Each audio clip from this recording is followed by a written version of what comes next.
Law wait, Institute. sorry, 1 sec. I'm checking YouTube.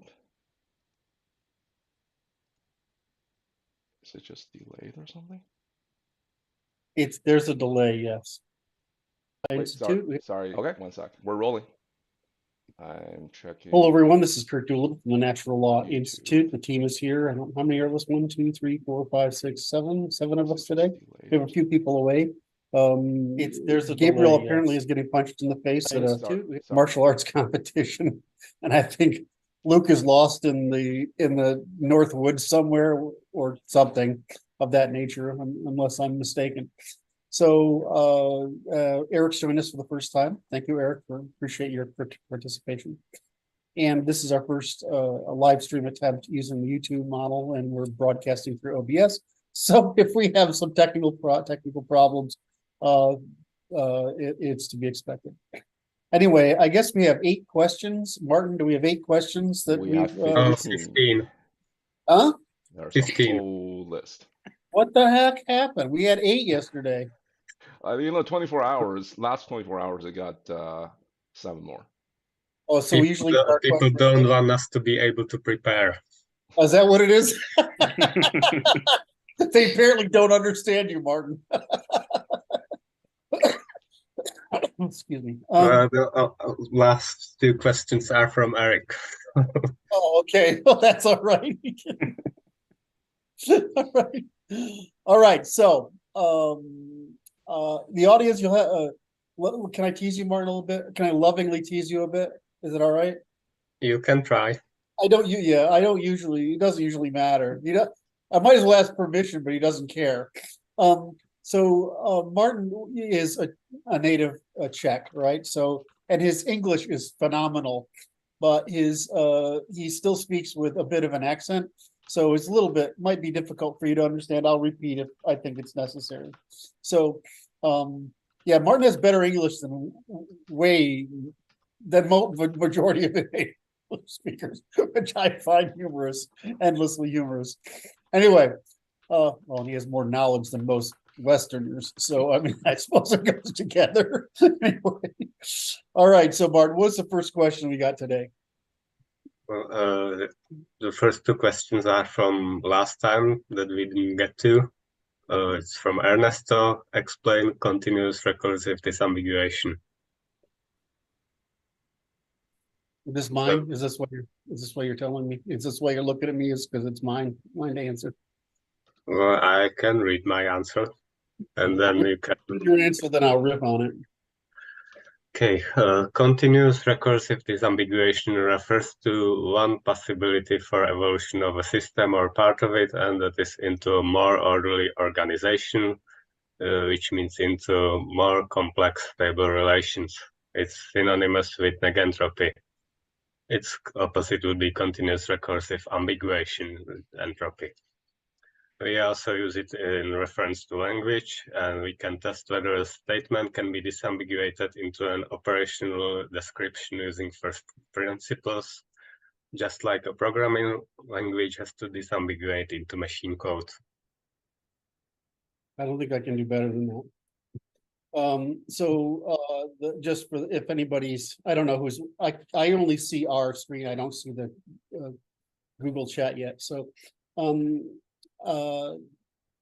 when you're speaking a sentence, it starts out very ambiguous. John, the ball threw to the dog, right? And the dog caught it and ran, and so that process of starting with something very ambiguous, John, which John, right? Or the man, which man, finishes. In other words, the sentence is complete when it's no longer ambiguous, when the person can understand you in the full context, and it's closed to misinterpretation.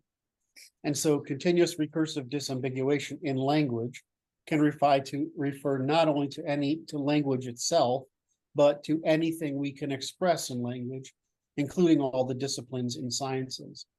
And the point we try to get across is that Martin started out with, I'm starting out with language, Martin started out with physics, is that the universe only has one rule, and it's continuous recursive. It's the defeat of disorder. In other words, the release of pressure. It's both. What? It's Yeah, both. I caught myself. Thank you. It's the release of the pressure that the universe is under, either into expansion or contraction. And that contraction is what we call mass. And so that mass combines in continuously recursive disambiguation of the universe's disorder into order. And so the point here is that the entire universe, from the most basic principle to the most sophisticated thing humans can speak, and we're so far the most sophisticated thing there is, that the single rule is the same all the way through. So when we're referring to evolutionary computation, we're referring to the process of continuous recursive disambiguation of pressure into disorder, which we call expansion, and order, which we call mass. So the universe computes by continuous recursive disambiguation, the way we communicate by continuous recursive disambiguation. Did I do okay? Because I gotta watch the nerdy factor, right? There's no nerd needle on, like, if we have a measure, the AI measures want to use curse terms, right? So I'm using non-inclusive language, and the AI meter goes up when I'm using non-inclusive language, which turns out to be about 20 curses per hour or something. I don't know, it's something like that. It might be 15, depending on whether Brad's irritating me with some teasing or not. But it's about that. So we need a nerd meter, but so we have to count on each other for that. Yeah, and I guess the only thing I am not sure is like what where you guys are trying to target to, like what audience, and whether you want to provide like concrete examples or something like that. Great question. So there's two things I want to get. How did you say it? What audience do you want to reach? Just two questions to answer there. One is that we are trying to communicate the use of first principles, right? Maybe three questions. The second answer is that we're trying to speak in operational prose, like, in other words, at human scale. Because what you notice, and I'll pick two people I care about deeply as an example of this, three people. The three people I feel closest to are Jascha Bach, who says the same thing, but he always does it in computer science terms. So they're too abstract or alien to people to be used as a generalized. If I talk to Eric Weinstein, he always does it in mathematical analogies, which is way worse than computational analogies. And if I use it with Stephen Wolfram has got his own sort of language he's made up, because Stephen's in this odd position of trying to make mathematics fit the universe instead of making mathematics an expression of the universe. So if you say, who am I trying to reach? It's more like I'm trying to create a universally commensurable language accessible to humans that doesn't require these abstractions, if that makes sense. And it's somewhat difficult to do because in order to unify the sciences into a universally commensurable language, well, what are all human measurements? All human measurements have to be subjectively testable by man. So that's why we emphasize the only way to really disambiguate is to convert something to operational language, right? I mean, that's the only way. So in essence, who's the audience? Well, the first audience is whoever will put up with trying to learn this, like you. Right?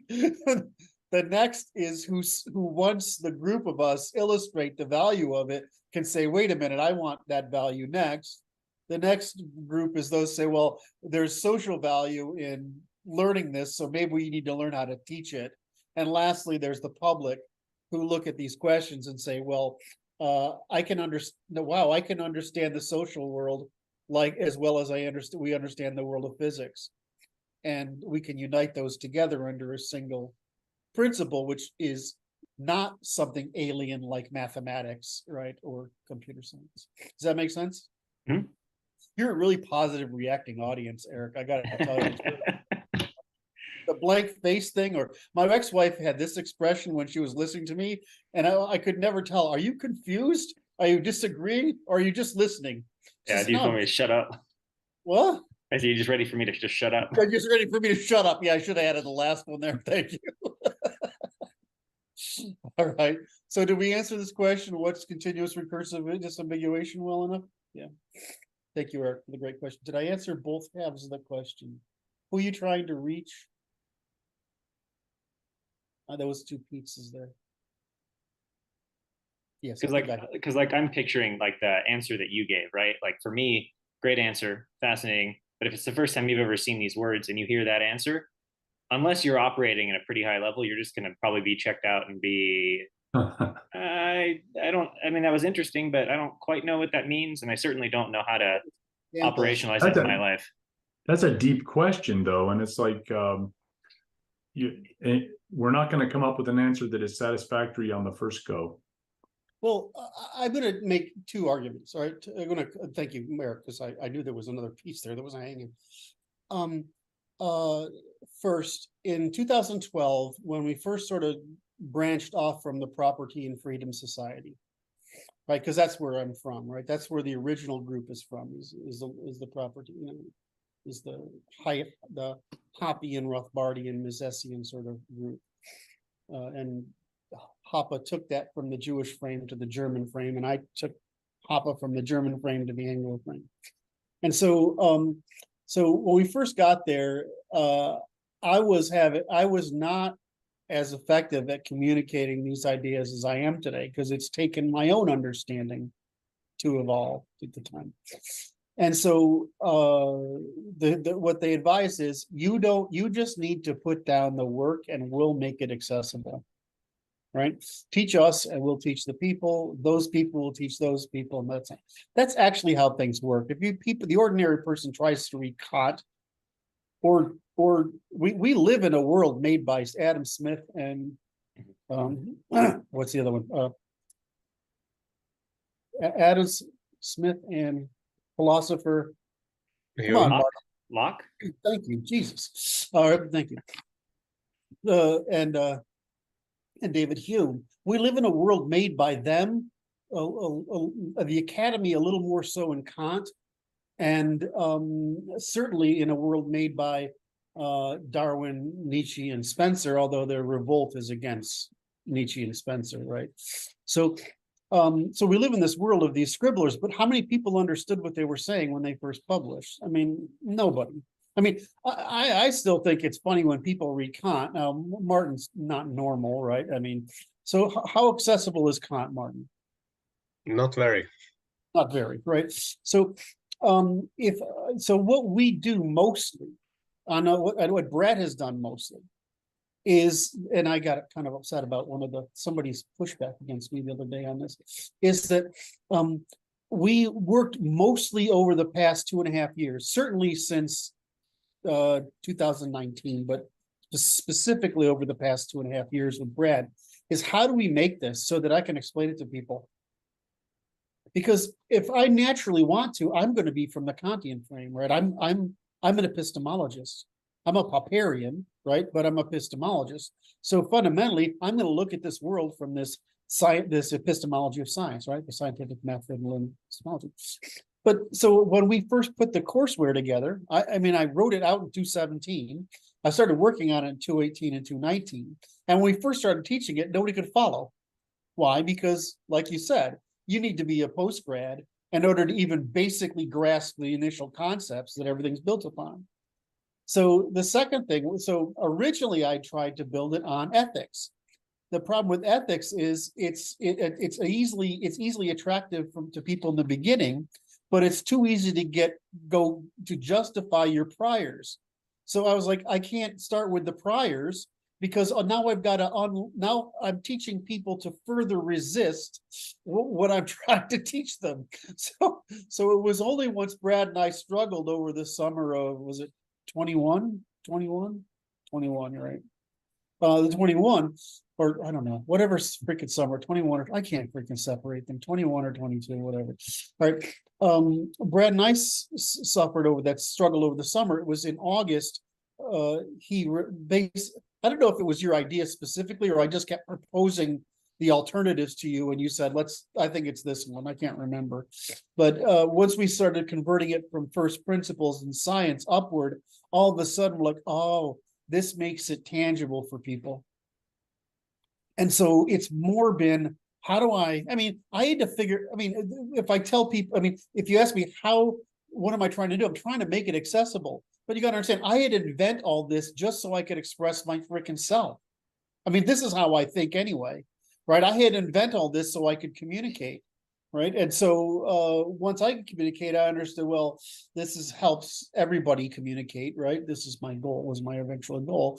And so the problem has been all along, how do I make what my autistic pattern recognition mind sees, right? With there's no language for it. How do I reduce that to a language that's accessible for ordinary people who don't have that pattern recognition? How do I show them those patterns? Because most people see trees, right?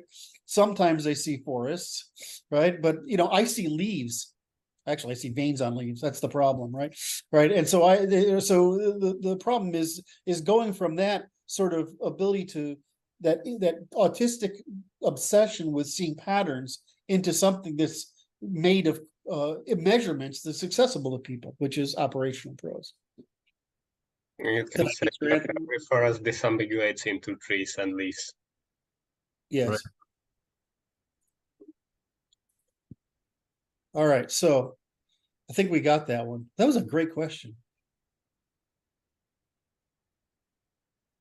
I'm still we got Gabriel and Eric on here. And we're getting like too many really good looking guys. And it's like, I can't compete on those terms anymore, And who else? We got Dahan. If you see a picture of Dahan, he won't show a picture of himself. He's like got this, a Greek god thing going on. It's kind of intimidating. So, I'm just pumping you up, man. All right, next question. Is the Institute planning on meeting sometime this fall? If so, any details? I'm interested in attending and contributing any way I can. I prefer you give it the first, and I don't have any specific answer. There have been. What does Francis say? Or do I have to answer this? Sorry, I have to put myself off mute. Say again, Curt. So, Martin, repeat the question. Is the Institute planning on meeting sometime this fall? If so, any details? I'm interested in attending and contributing any way I can. We are trying to organize something this fall. My view was we wouldn't be ready till next spring. The guys want to have something sooner. I think that Francis, correct me here, because you're like actually the boss and I'm just like the talking person. So my belief was it would take us till next spring, but there's a sense of wanting to take action and a sense of wanting to build community. And what we have learned from our previous events of working together is these relationships we build are long lasting, and that they're meaningful to people, and it helps people be able to develop the trust necessary to invest in learning all this nonsense. So my view is that we're going to try to put something together for the fall, and it'll be our trial run at how we can put this together with this team. In the past, of course, we've been externally funded, and not always, but externally funded. And so if somebody wants to put up 10 grand to run one of these things, that's great. At this point, we're not funded that way. And so we're going to do this. I just want to note that we were funded that way, but we actually made money because people will pay to come there. And we're not trying to make money so much as we can. The Institute operates very as a nonprofit. And so we don't try to make money. We just try to cover our costs. So in the case of this fall, it's I think we've sort of got a region down where we want to have it. We've been looking at some venues, and we'll probably announce it, 60 to 90 days ahead of time so that people have time to plan. I don't know how sure Francis, is that we can be ready. And all right. I think the project is in progress. We don't know a definite day or venue until we do some more work here first. Okay. All right, so there you have it from the boss. Right? You know, you may not realize it, but I have a couple of bosses. I have Brandon as my boss, and I have Francis as my boss, and I just talk a lot. So there we go. They have the truth out in public, and Brad is sort of like he's sort of like, you ever watch Bill Gates when he was younger? He had this person stand behind him, tell him what to say and do all the time because he was such a nerd. That's sort of like Brad.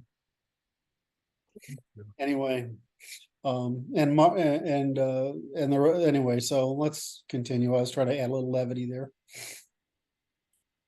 So we answered the question, do you think? Mm-hmm. Okay, next one is from Francis, which emerged in last of his hours. How does Neoteny relate to differing degrees of tolerance for disorder in children? That one's clearly for you. For what children? For how does Neoteny relate to differing degrees of tolerance for disorder in children? Is this like physical disorder, like Tolerance low for IQ or things like that, or is it like Physical behavior? disorder like messy rooms, etc. Yeah, okay. Like behavioral, yeah, messy. So it's confusing two things there. One is neoteny, which is think of it as the exchange of aggression and impulsivity for patience and consideration, right? That's neoteny is the general direction of human evolution, because just like it, you know, your golden retriever is a pretty neotenous dog, right? It's basically going to try to get along at every expense. Whereas a more aggressive dog still has lower neoteny, has more aggressive impulses. So that's the general direction of human evolution, because cooperation is so disproportionately valuable than to individual action. The second one is systematizing. So it appears that systematizing emerges more so as along with domestication. And so you have more time to do more prediction in time and systematically interpret the world. So it's more that neoteny progresses, but neoteny can also produce the excess neoteny, and it can also produce insufficient neoteny. And I would say there's certain aspects of neoteny in some East Asian groups that are showing up as physical limitations on maturity in exchange for longer lifespans. And there's some, and sort of like, you know, I guess white folk were sort of in the mommy bear space, right? We're sort of equilibrial. And then Southeast Asians a little bit more so, and then Africans are the least neotenous, and all the hybrids are some. And you can see it in IQ distributions. It's basically a measure of neoteny. So you can see it in IQ distributions, because IQ distribution is roughly a measure of neotonic evolutionary differences between groups. Because that's what you're doing, right? You're instead of maturing out of the womb really quickly into adulthood and reproduction, where you have to you have to be self-sufficient, become reproductive, defend your reproduction, and manage scarcity. We've done the opposite, which is we've extended the developmental period. I mean, frankly, for 14 years. And so people say it's 4 years, so that's not true. It's actually to 14 years. We've defended the developmental period so long that what we've done is prolonged plasticity. So we've extended plasticity way into late adulthood, and realistically, we're still relatively plastic until 40. And even then, it's the rate of plasticity. In other words, you reach this problem of you've already got so much information. How do you reorganize it by the time you're 40? And the energy necessary for reorganization, what we would call epiphanies or behavioral changes, is very, very, very, very. It's you have to rewire a lot. Whereas if you look at neurons in infants and 2-year-olds and 4-year-olds, there's like no connectivity in the. I mean, the nerds are just sitting there saying, "Give me something to fucking do." And 2-year-old, you're starting to see these things weave together. By a 4-year-old, it's like, okay, there's connectivity here, right, between all these different regions of the brain trying to coordinate with one another. And of course, if you look at someone like Einstein, who was a great example, because I guess the guy stole Einstein's brain. I guess that was I don't know if you know the story, but they stole him. He wasn't supposed to do that, and he took Einstein's brain, and they got some sections of it, and it looks like he has extraordinarily dense dark matter, gray matter, in certain areas of his brain, which would be obvious because you'd exercise them, right? So to answer the question how is the question again, Martin? I want to make sure I closed it down. How does Neoteny relate to differing degrees of tolerance for disorder in children? Okay, so it's which kind of disorder. So if you're, well, like I said, you have neoteny, which increases our range of cooperation. But what does the female, I almost did it again, right? Women instead of feminine. What does the female and feminine mind interpret as disorder versus what does the masculine mind interpret? Give that, as I have to remind people, we're talking about an overlapping distribution, right? Where there's, some people that are fairly middling, and guys like borderline autists like me are very order seeking, pattern seeking, right? And most of you guys are very masculine, which is very very systematizing, and you're also very tolerant of we call we call it disagreeable. That's not right.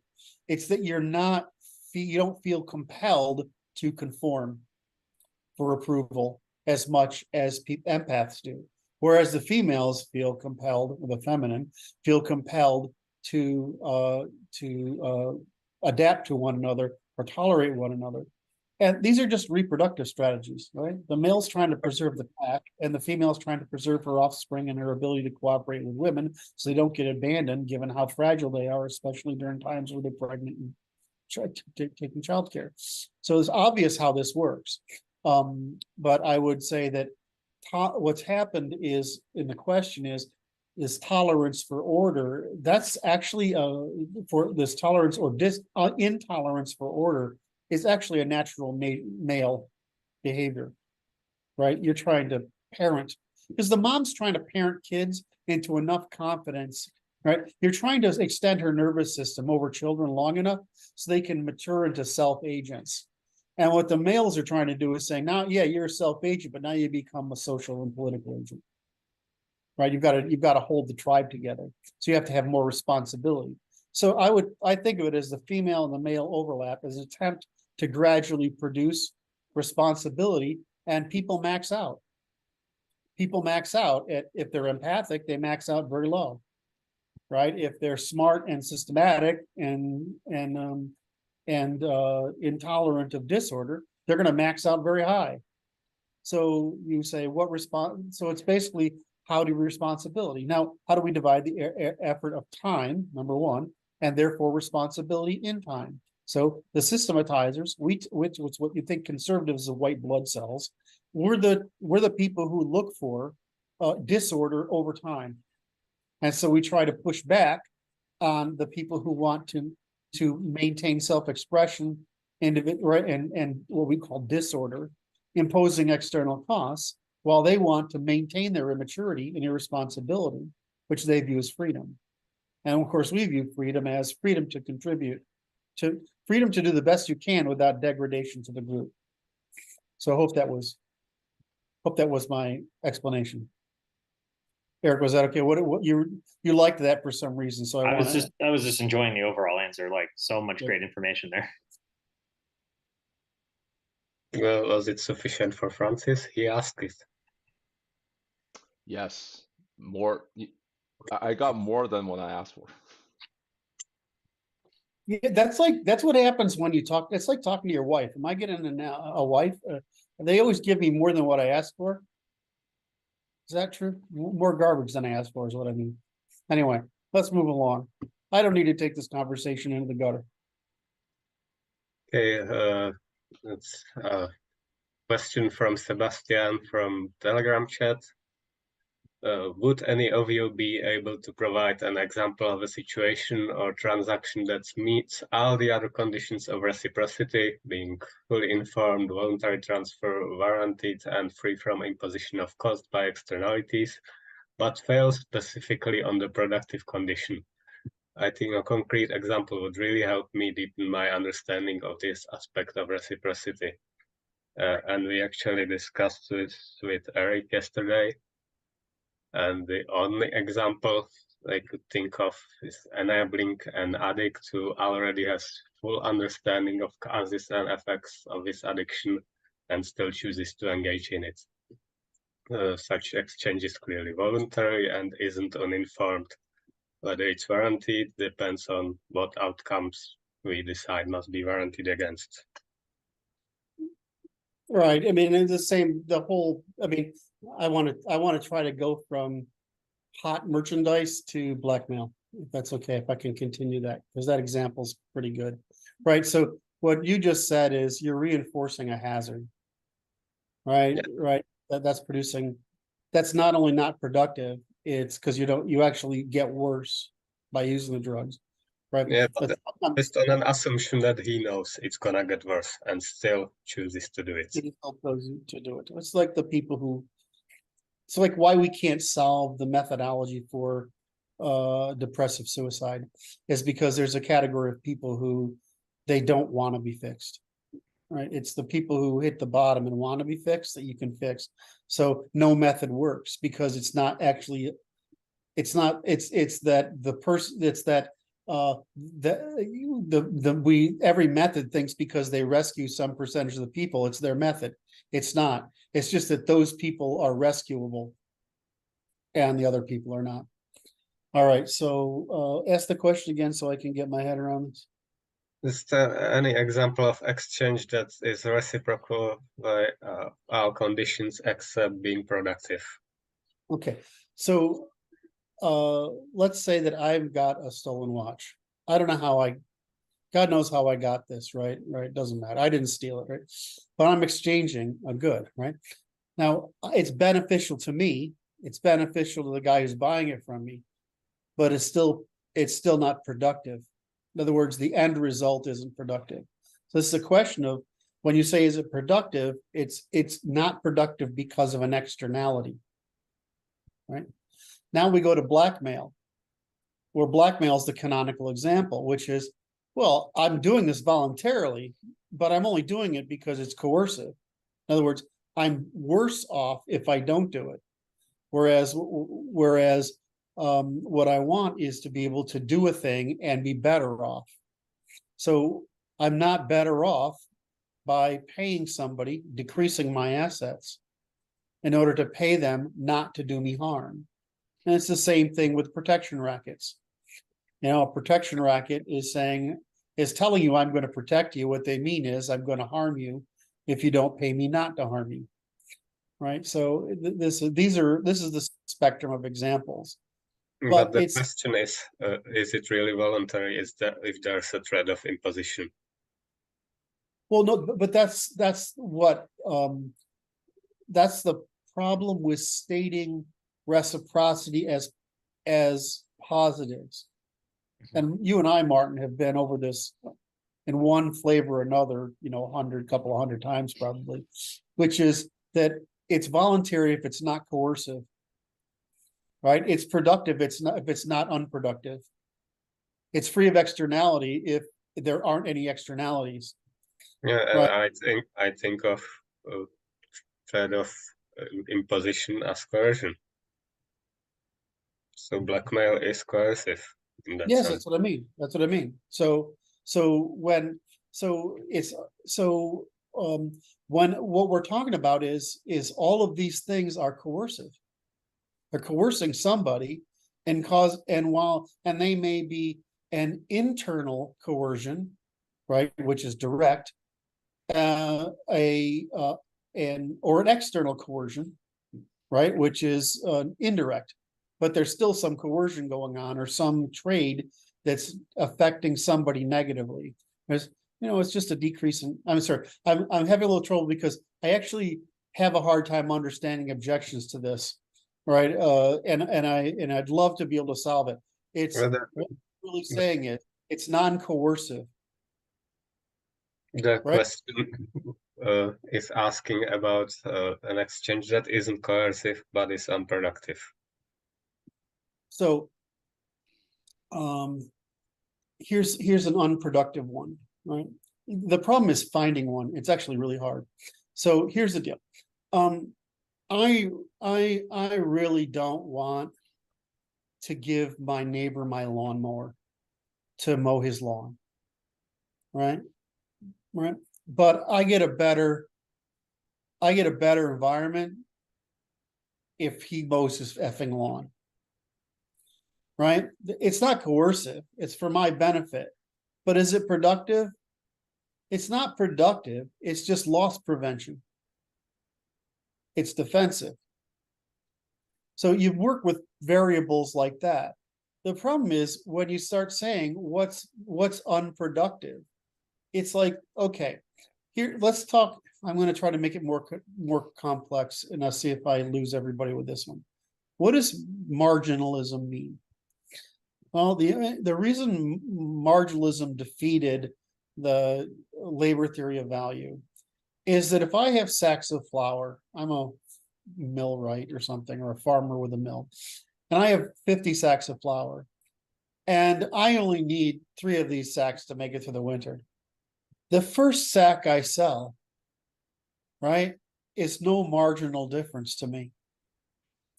So the price is the primary factor. When I sell a 25th bag and it's partway through the season, now I have to value this differently. I'm thinking, well, am I going to have some to sell for the rest of the season? Should I raise the price? So now it becomes a future prediction problem. Now I'm down to, I need 3 bags, right, to make it through the winter myself. Now I'm bagged to the 5th bag. Now I'm beginning to export a risk and talk to myself. So what marginalism means is each incremental change is a different value proposition. All right, so, okay. I got really excited with not making myself run down the rat hole with that one. So, and I almost lost the thread. So, well, sorry, go ahead, finish. We have a related question on the YouTube chat. All right, let me finish this, I think. So the question again, Martin, was what is unproductive? So the problem is, what is unproductive? If I come up with something that's unproductive, it's like it's the problem of rational choice. Given the step hierarchy of marginal value, where does it become an irrational choice for me? Right, it's highly contingent. And realistically, it's still a rational choice to give my mower to lend my lawnmower to the neighbor because it improves my quality of life. So there's what we get is there's neutral exchanges. Like, for example, you want some gloves, I need some chickens. It's an even trade. I'm not necessarily better off, but I'm not worse off because I have lots of chickens, like I had lots of flour, right? But if I don't have many chickens, right, then it starts to become a cost I can't bear. So this is why you say, well, it just has to be non-coercive, and it has to, and the way we say it is it has to be productive. But I mean, a very different switch, right? Giving you gloves for chickens. I don't know. That's the old example. I'm trying to figure out. I got that from Mises. Giving you a pair of leather gloves for some chickens, right, is a fair trade to me. But is it productive? Not really. It's just a swap, but it's not unproductive. So this is why I say stating reciprocity in the positive, which is the moral frame, is different from stating irreciprocity in the negative, which is the criminal frame. And so when I say things like, why do we say it is productive, fully informed, warranted, voluntary transfer of demonstrated interest? We might as well just flip it around and say the prohibition on unproductive, asymmetrically informed, involuntary coercion of transfer of demonstrated interests that produce externality. With the produce any externality, we can say it either in the via negativa or the via positiva, but and maybe it's a mistake for us to continue talking about what it means to do the moral thing if it's imprecise, and we should be stating it in the negativa. And maybe what we should do is, when we're talking about reciprocity, show them both so we have the clarity. I like that. So Zach on YouTube asked, how do you differentiate between coercion by threatening to subvert versus someone saying mean things and it hurts their feelings? I don't know why feelings matter. I know that they matter to some people, but I'd need an example, because there are times when you're correcting. What's so? It's like, it's because it's like, I don't know why feelings matter, because they don't. I don't have any. Aren't feelings sort of deciding what matters at all? Well, wait a minute. No, I'm just. Now I'm screwed. Okay, I'm going to try it again. God damn it. So let's take this and say, okay, it depends on why your feelings are being altered. Are you being told a corrective measure? Are you being told to be morally reciprocal? Are you, all right? If your feelings are offended, good, they should be. If your feelings are that I don't want to cooperate with you, good, you should understand why I don't want to cooperate you, so that you modify your behavior so that I cooperate with you in the future. If I'm offending your feelings to take advantage of you, then of course I'm engaging in a deceit. I'm trying to manipulate you. So the problem is, this relativism that's been practiced with feelings is essentially that. It's an attempt to reinforce relativism by saying feelings are legitimate, rather than truth and fiction, or falsehood, or reciprocity or irreciprocity, because you are giving a corrective measure or a coercive measure. Is that, yeah, I'm getting faces look like you don't understand, and I don't know how to make. I think you're just saying that's like that shift is to evade the responsibility of being given corrective measures based on your feelings. And you're saying, well, I don't like how it feels when you're giving me correction, so I'm going to try to create this whole new thing where then I can just push back and evade the responsibility of how it feels to be told, you don't want to cooperate with me. Because the problem with people who feel is that I'm going to really bury myself with this one. I really am. Language convinces us, because language is a protocol that allows us to communicate across all people in a population, right? It convinces us that all people think in a population. Whereas the more emotional you are, the less thinking you're doing, the more responses you're doing. And what are those responses telling? They're irresponsible people. I don't want to adapt. Why? Because I want to depend on feelings. Why? Because I don't want to do the work of self-moderation. Why? Because that would require agency. Why? Because agency requires responsibility. Why? Because I want to avoid responsibility, right? They want to be children. So whenever you tell me feelings are offended, I mean, it's like, I offend people all the time by accident, because, I'm a nerd, right? And so the only regrets I have in life are when I've accidentally offended someone because I'm fucking clueless, right? I mean, all my guilty pangs are like, wow, I really hurt that person, and I just thought I was telling the truth, or I didn't understand, right? So in the end, we're not willing to tell people who are worried about their feelings that they're just children, evading responsibility. Whereas if I've hurt your feelings and I'm betraying reciprocity, that's an indicator I've betrayed reciprocity. Whereas when the feminine mind says it, you've betrayed the parent-child relationship. Does that sink in? That's what's happening. When trying to say something for a while now. It's fine.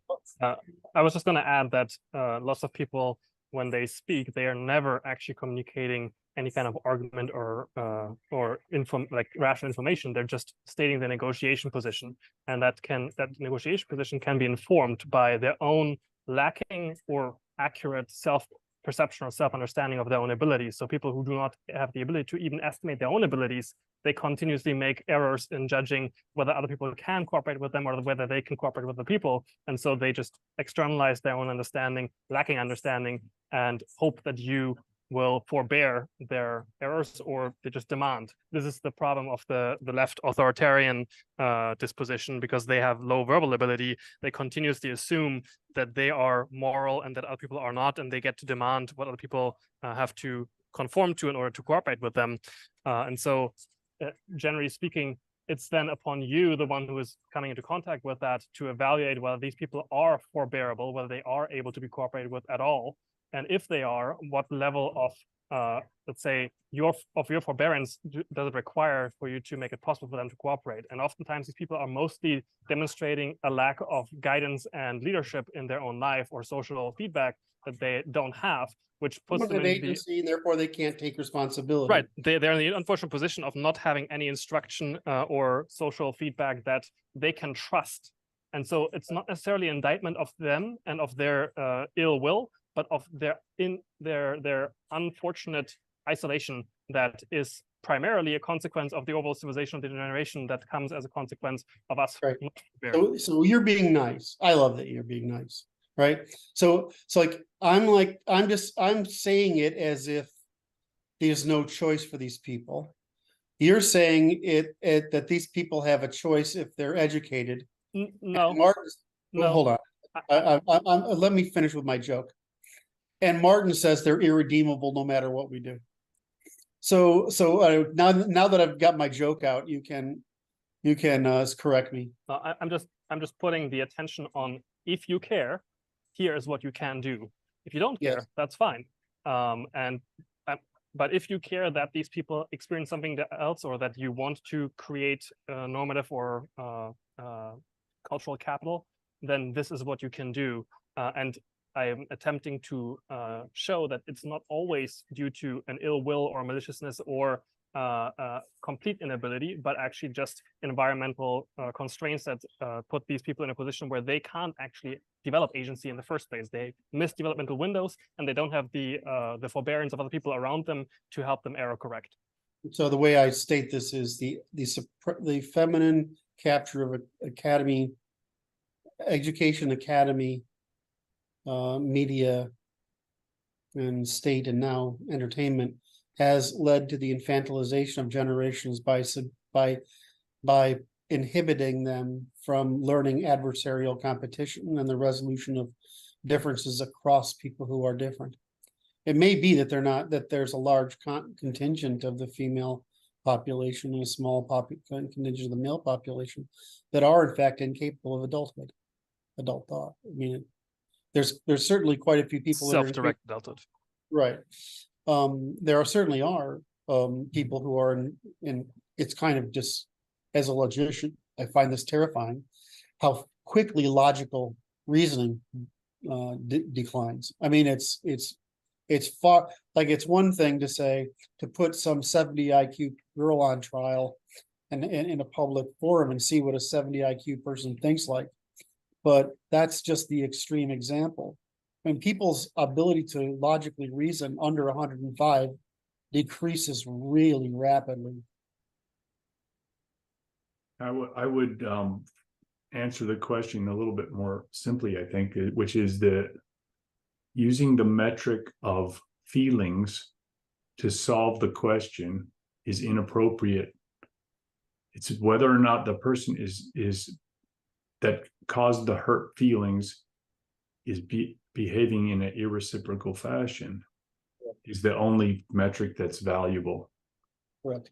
And that tells us whether or not that was justifiable or an error on the receiver's part or an error on the transmitter's part. And that's all that we're talking about here. Thank you. You just said that first, and I wouldn't have had to go through a 15-minute dissertation. I had to wait. It was not my turn yet.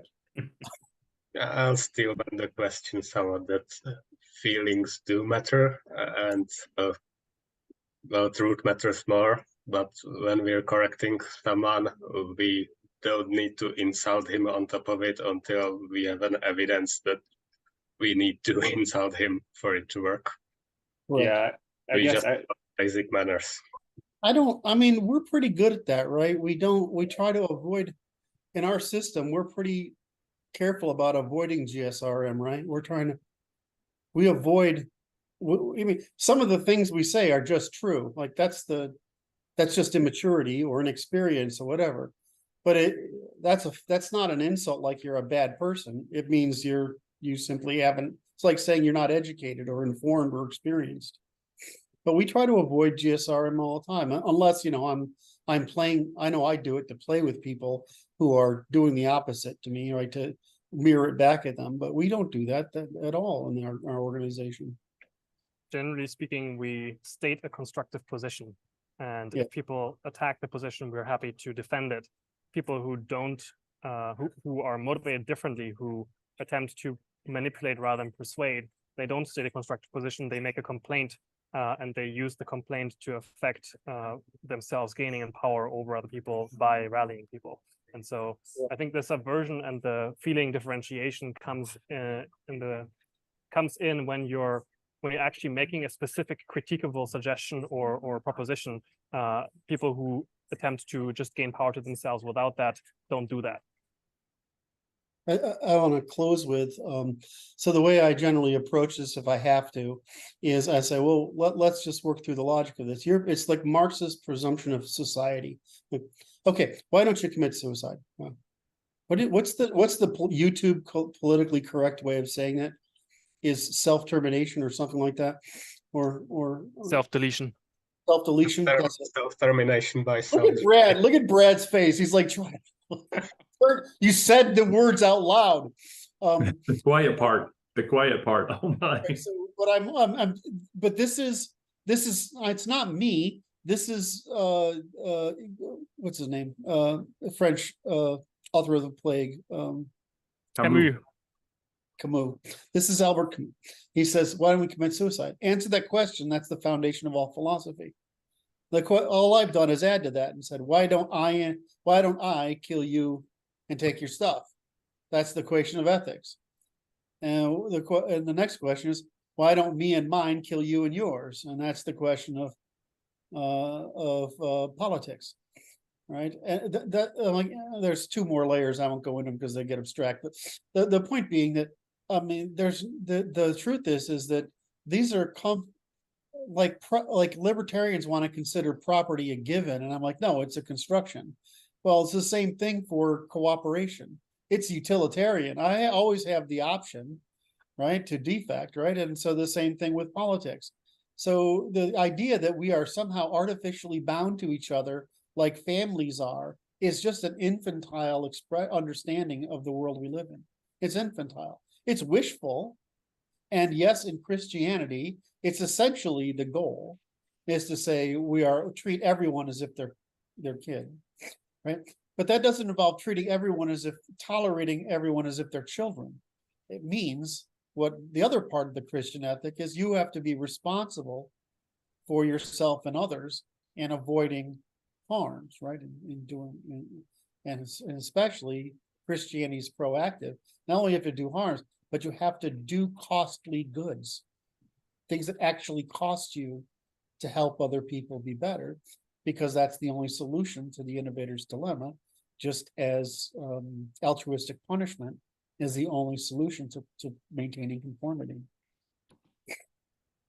I'd just add finally that there's another question of behavioral economics that simply comes into play for people who do not have the capacity to reason or actually logically ascertain things, and they have to rely on their feelings as the primary feedback mechanism for them to adapt. And so they are either listening to their own feelings or to the social feedback from around them for instruction. And so you can do that too as a logical and rational person.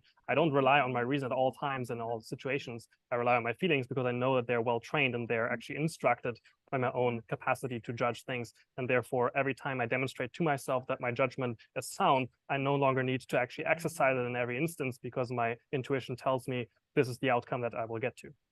Correct. So what you're saying is investing in self-regulation of your emotions produces emotional responses that no longer require the effort of self-regulation. So it's an investment in future returns. Yes, and the vast majority of people cannot actually invest in their own self-regulation. That is a forbearance that we have to do for them. We have to provide the training necessary for people to do that. This is the old argument between Stoicism and Christianity, is that Christianity is really accessible for even for women and children. I didn't get any reaction out of that. I set that up just on purpose. Whereas Stoicism requires you to be in an environment where you use pretty disciplined training and self-awareness to pursue a specific goal. So my argument with education or modernity is that you're a special flower or snowflake or whatever it is actually the worst possible outcome, because you're guaranteeing everyone pursues whatever animal instincts they have. And then you have to use some rather ridiculous form of falsehood to constrain them. Whereas if we just taught people physical fitness and emotional self-regulation, the way the church basically did on one hand and agrarian labor did on the other, and the necessity of preparing yourself for military service did in the last, then we would have people who are agentic. But the problem is our education system is predicated on the fact that those past forms of indoctrination into self-regulation, responsibility is actually the term, are archaic and oppressive, when in fact the fact that people consider them archaic and oppressive is evidence that we were right.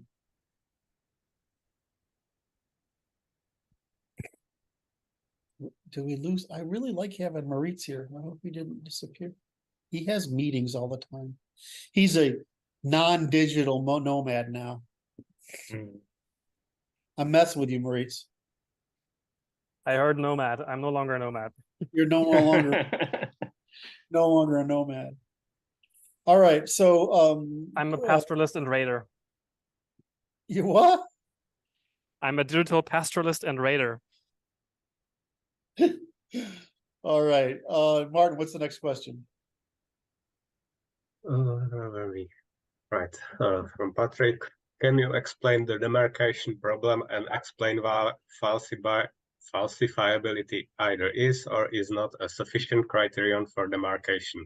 If it is not sufficient, then what else is needed? Thank you in advance and thank you for all of your work.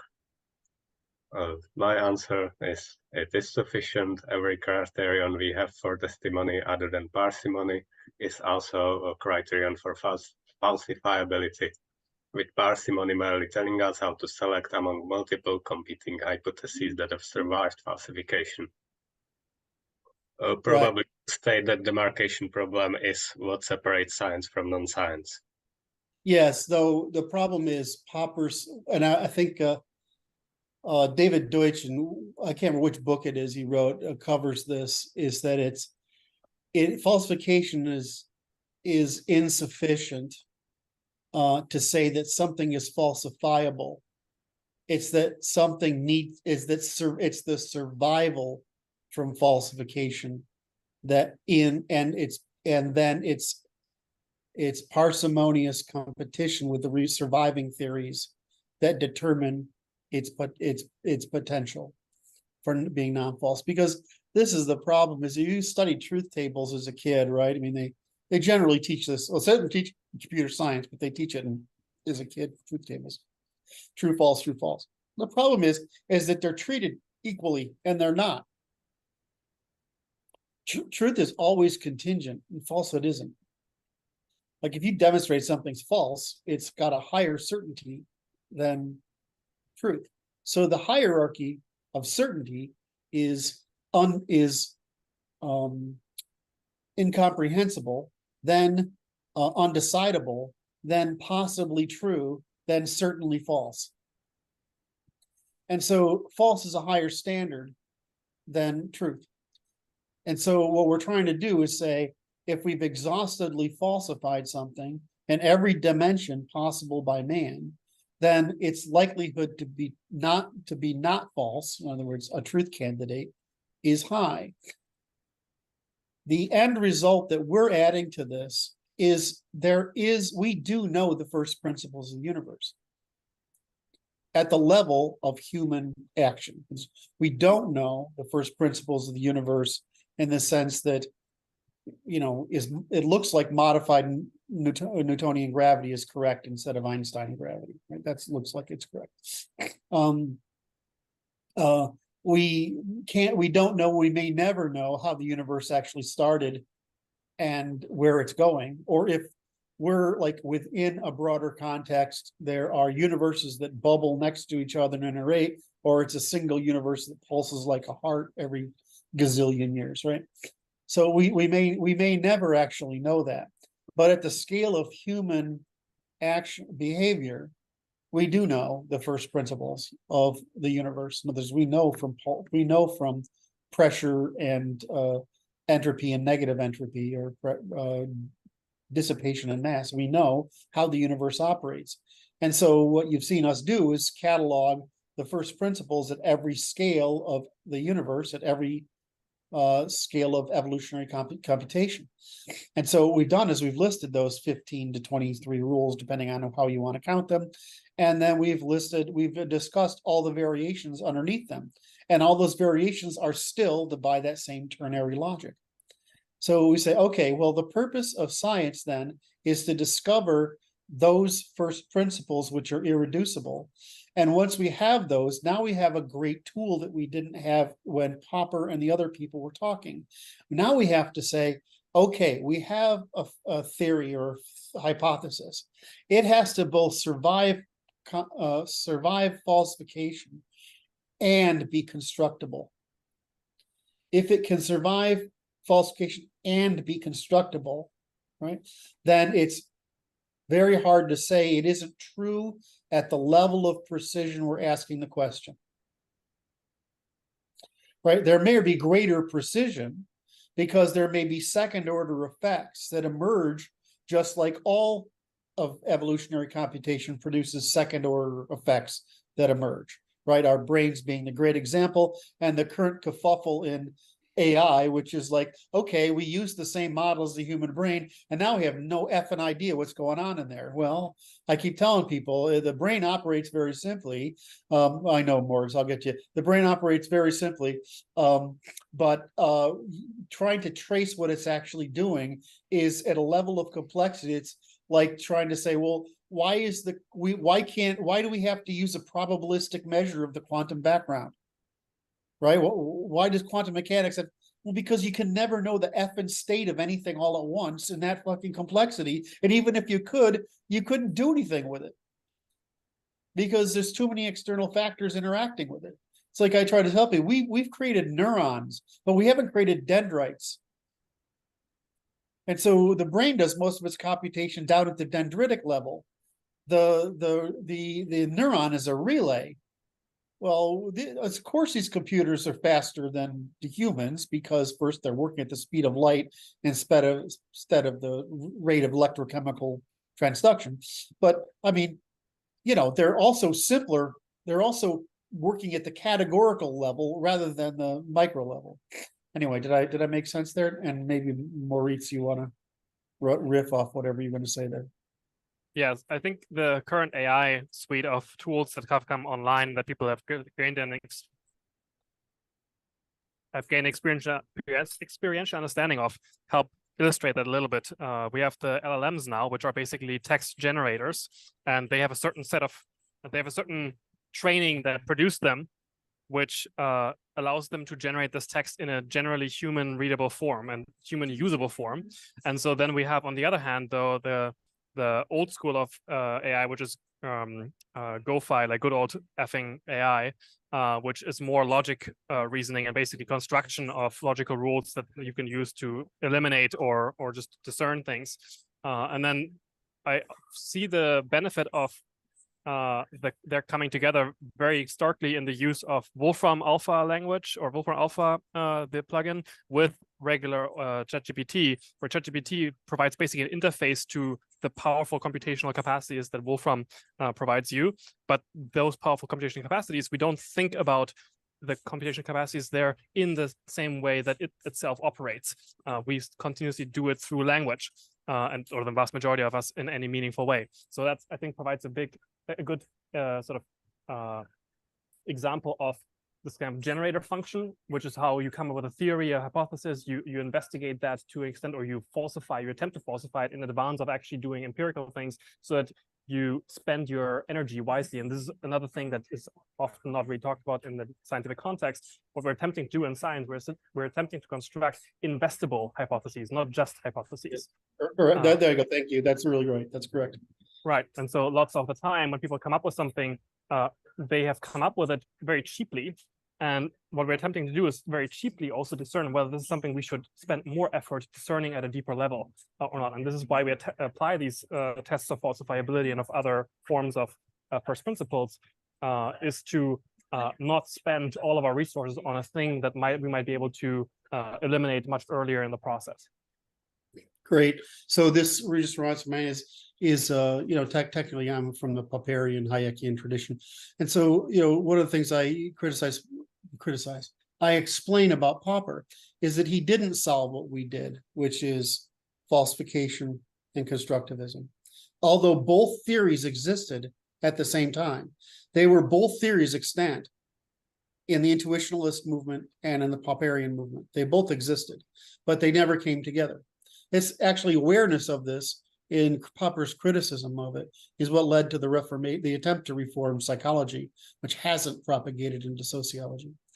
So one of the other mistakes Popper made, it's not incorrect, I don't think he made any mistakes, he just was advancing the theory as much as he could, was that he said that there was no means of decidability, but it turns out that Moritz just explained what that decidability is that you can decide in which theory to invest in by what's economically possible to invest in. And it turns out that there's just this, because remember, Popper did no research before making that statement. He just did it logically, right? That statement's from logical understanding, not from doing research. It just turns out that since the universe is extremely economically frugal in its investigations, that taking the most economically rewarding path turns out to be the best path to take. In other words, there's a high correlation between those two. It's Bayesian, but it's not perfect, but it's close. This also explains. Go ahead. I very well read on Popper, but as far as I know, other than this work on falsification, our work falsifies everything Popper ever said. Yeah, I have a problem with that. You're right. Yes, you're always right. But you're right in the sense that I don't know if I would have gotten here without him. Like I wouldn't. I'm not saying that work on falsification isn't important. Right. Everything else is wrong. I don't want to get the Popperian community all up in arms when I consider myself in that. But it's like I wouldn't have done what I've done without Hayek. Right. I wouldn't have done what I did without Turing. Right. And Chomsky's restatement of Turing in grammar. Right. So, you have these people that come before you and you're like, okay, well, it's like I look at Popper and then I look at Tarski. And I'm like, well, it's not exactly right. In fact, the whole analytic movement was a crash and burn, right? For these reasons. But was it better than the continental movement's crash and burn? I mean, they're still pumping out pumping out fantasy moral literature, right? In droves. And so at least we crashed and burned, figuring out that, wait a minute, there's no closure to logic. Just like there's no closure to language, there's no closure to logic. Why? Because what's the difference between language and logic? Just the categories we use. There's nothing else. We use operational language, which is operational logic, which is just operational language, which unifies logic and language. And empiricism, excuse me, logic, language, and empiricism. Anyway. So I just want to put a bow on that in the sense of wayfinding. I think that is a useful language to use, or useful term. What we're attempting to do is we're always attempting to wayfind our way to more opportunity, more possible energetic access. And so scientific process is part of that general human or life enterprise of finding opportunity, of generating more energy or more access to energy. And so when we're going down the path of investigating some hypothesis, we're attempting to ascertain whether it's worth us spending our resources to see whether this can lead to new access or new energy. Okay. Also, I just want to add, I think there's a difference between falsifying the previous generations that you build off of versus disrespecting them, and people should not confuse between the two. Yeah, that's why Hoppa's mad at me, because I was not only falsifying Rothbard, it made me angry originally, right? I mean, I'm human too, right? I mean, it just made me angry to realize what he was doing. And I really, if I read Rothbard now, I'd see him through the lens of, I did the best he could given his cultural background and his understanding of the world and the metaphysics he relied upon. Right, but at the time, it really offended me because I saw what it was doing. And so, yeah, how did you just say it? How did you say it, Francis? You don't want to disrespect. You need to get over your anger and about disrespecting people in the past, unless they were intentionally malicious. Right. It's like being mad at Kant. I'm like, you screwed up everything. Right. See, Brad, Brad, I got him, Brad.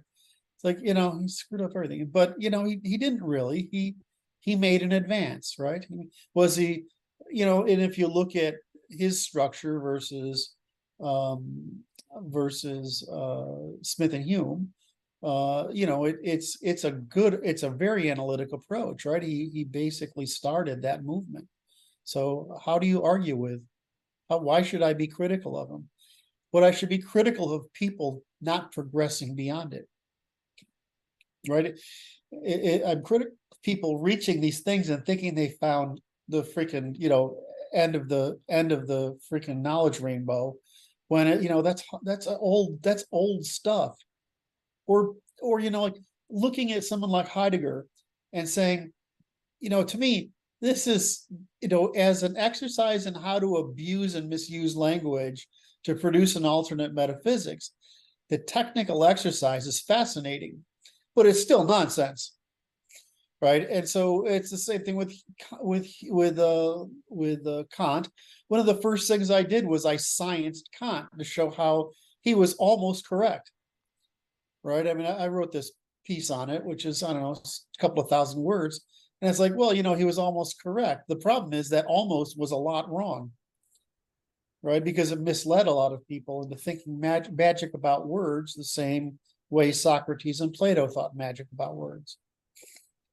Whereas, I mean, I think one of the big things we've gotten out of the analytic movement and the post-analytic movement is the emphasis on human action, on operationalism, which really came about at the same time as Popper, when they realized the problem that was emerging in mathematics was turning it into a pseudoscience.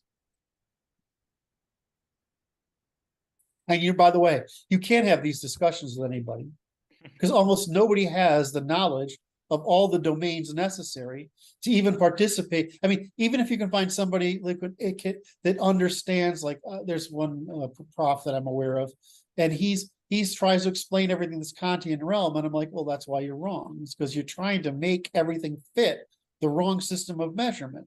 That it was an improvement does not mean it was good, right? I mean, today it's just nonsense. So the problem we face in our discipline all the way. No, Maurice, it's not him. He's not even anywhere near that level. I hope that doesn't show up, does it? If that shows up, I'm dead. I'll have to black that out. Anyway, so these people, one of the problems we've had is, and Martin said this beautiful the other day, is that we're not producing a theory of everything, because that's a theory of the quantum background. We need a theory. The theory of everything we're talking about is the theory of quantum background. We're producing the logic of everything above it. Brad said that. What? Brad said that. Brad said that? Yeah. That was you, Brad? Okay, he's not going to take credit for it. I thought it was you. I get you guys all confused, despite that you have different hair. Very different. Do we Eric. think we solved the demarcation thing? No, I thought Eric was going to say something. No. Okay, so Eric, by the way, Eric, you have to leave at 11:30 apparently. Yeah. Right?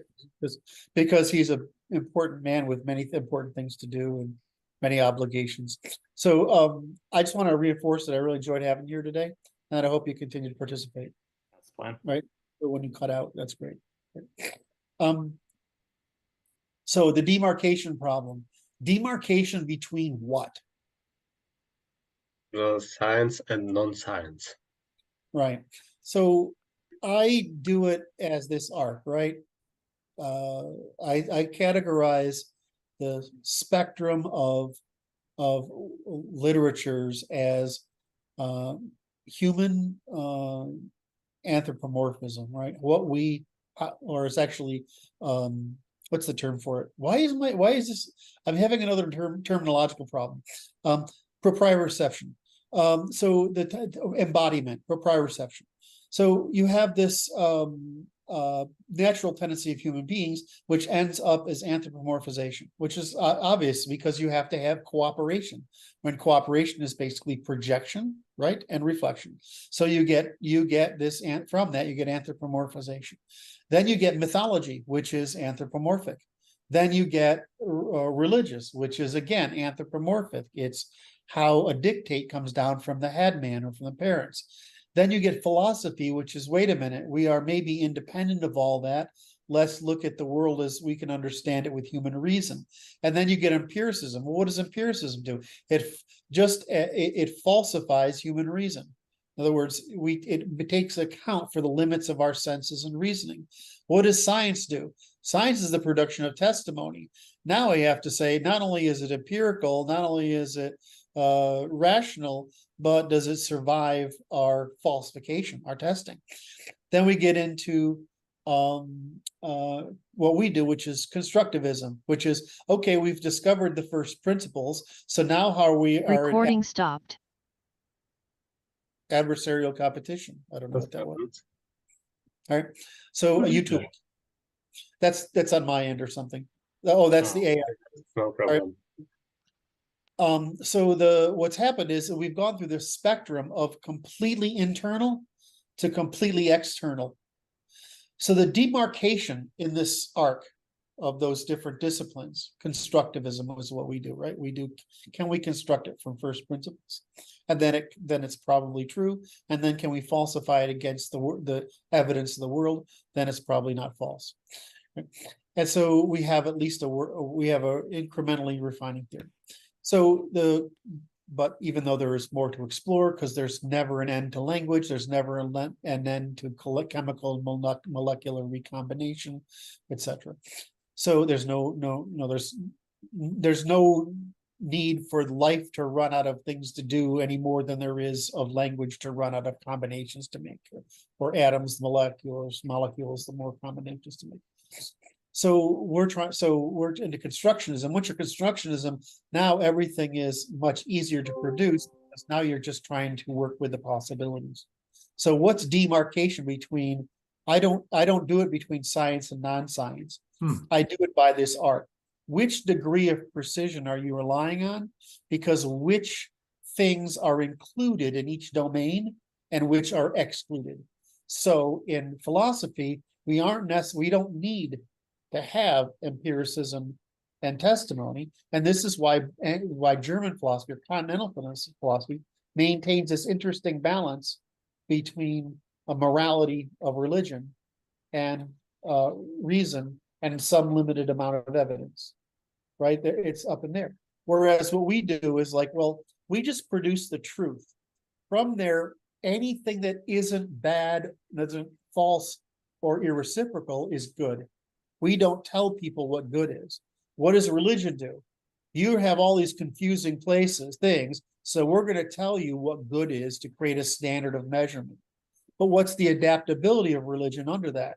It's very weak. What's the adaptability of philosophy by changing reason? Well, we've seen that in the West.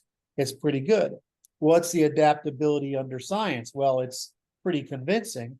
What's the adaptability under computation? It's the least resistant to adaptation because the least considerate of human psychology, biology, and laws. All we're trying to figure out is what's true. What's good is then a matter of philosophy. What did I do, Brad? Sometimes I say these things, they get rolling laughter out of you, and I have no idea what was funny. It's the issue is that the science doesn't care about your feelings, and your feelings are slowing you down. Yes.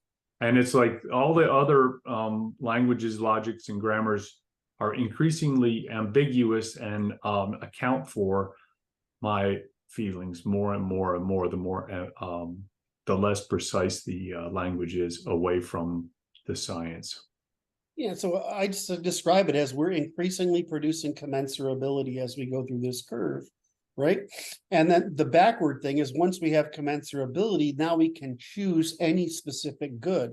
Because the whole point of all this wisdom literature is to prevent harm and irreciprocity, non-cooperation, and the negatives that come with it.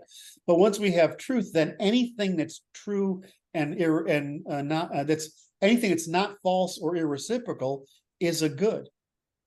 So it's sort of like, and that's one of the reasons we have such a problem, is we're sort of it's like what I say all that happens sometime in the middle there, when we hit the Industrial Revolution, we surpassed human scale of perception. Our information just got way beyond human scale. And so Francis, yes, I don't want to lose my train of thought. We went way beyond human scale, and we didn't realize you have to move from co-organization to falsification, because these people have to agree, and these people from here on only have to not disagree. Does that make sense? I can't figure if I made that point there, but we'll be okay. Francis says I have to hurry the hell up. He didn't say it like that. It's been 90 minutes and we're on question 5. We have like 10 more to go.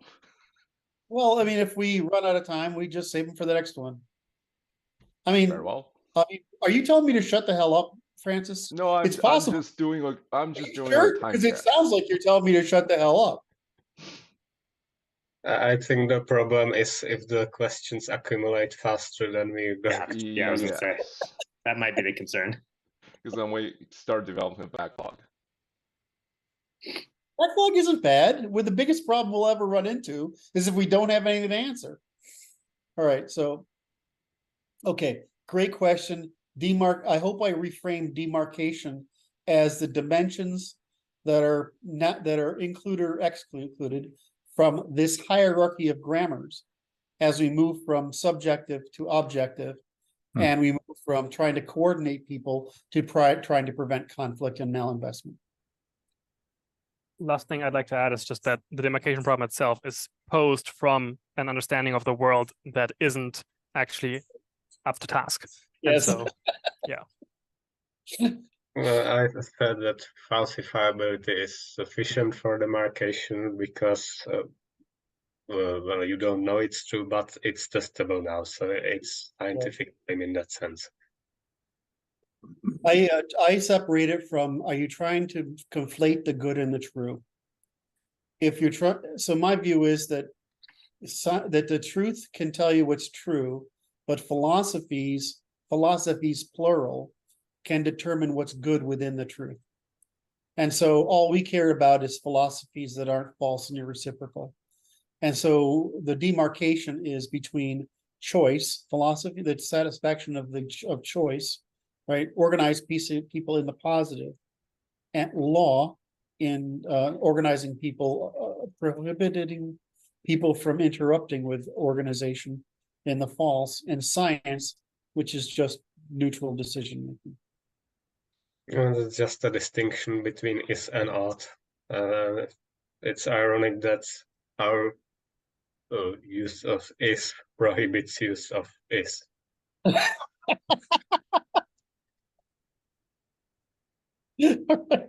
All right, are we ready for the next question? That's another one from Patrick, and it's a long one. Curt has stated in multiple places that what is important is being fastest, but not necessarily first. With this idea in mind, would it be a good strategy to focus on creating an intentional community or parallel society as opposed to trying to reform the US?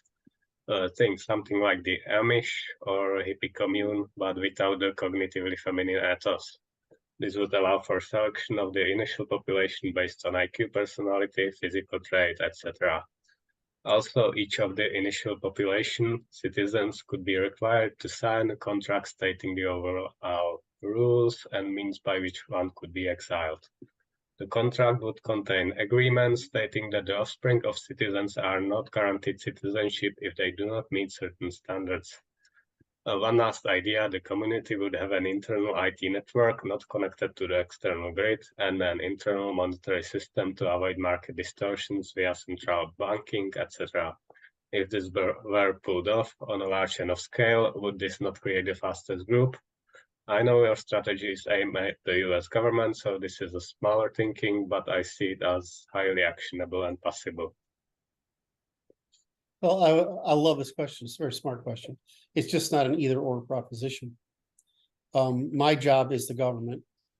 And the reason my job exists as a government is because I don't believe you will ever be tolerated to have that sovereignty any more than China can tolerate the existence of Taiwan for the same reason.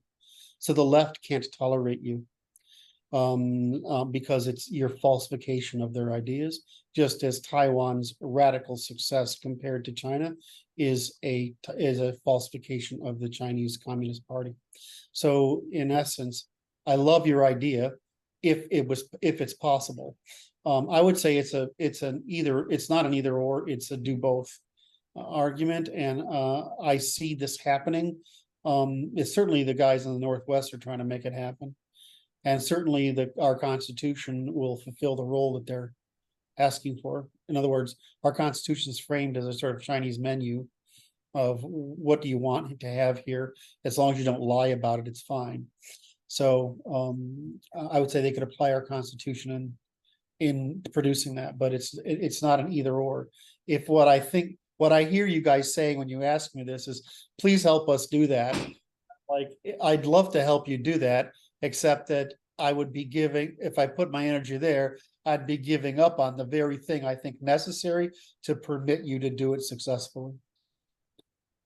At what scale do you think that becomes a problem? Like on some level, like if you have 5 people, probably you're not going to get a whole lot of attention, right? But there's a certain point as you scale up where that's going to start to attract attention and they're not going to let you do it. It won't take much at all. I mean, it's on the order of having a village or town. So you think that might even be enough to attract? That's good to know, just for people that are thinking about trying to do this kind of stuff. So let me give you an example, all right, which this is going to be, this is gasoline, okay? It's going to light a fire. Portland and Seattle were the 2 whitest places in the country with the 2 best economies and social firm. Why do you think they put all their money into undermining Portland and Seattle? Look what they've done to both those towns. only because it was becoming well known. What do you think they're going to do at Idaho next? Right. So they won't tolerate, they can't tolerate diversity. In other words, they claim diversity. What they really mean is they mean undermining. So Right. if you're so if you're going to do this kind of stuff, it's got to be at like small 5 to 10 people, maybe some little small reclamations of territory, and people just starting to organize almost to just build up each other's strength and skills and abilities. It's that level on one end, build a community, because that could organically grow, but there's no reason not to start that today. And we see it happening, right, in a couple of places. I know you're involved. That's something I'm working on. Yeah. But to me, if you could get one state, that's it. Right? If you get one state, it's over. Florida and Texas are both the best. And I'm not supposed to talk about this in the plans I designed. I picked other states because they have certain infrastructure that can be used to coerce the opposition. So, though, if you take Texas, you've already got an independent energy grid, an independent port system. You have a totally autarkic economy that has an external labor force that's basically infinite. You have a mint, you have a central bank. So you're basically independent day one. And there's nothing anybody can do about it. They have all the military bases, they have the population. I mean, the population of Texas is bigger than Canada, right? And, so you get that rather easily. I don't know, the efforts of the libertarians in New Hampshire have been relatively successful. Right. And I suspect the activities of the conservatives in Florida and Texas have been relatively successful.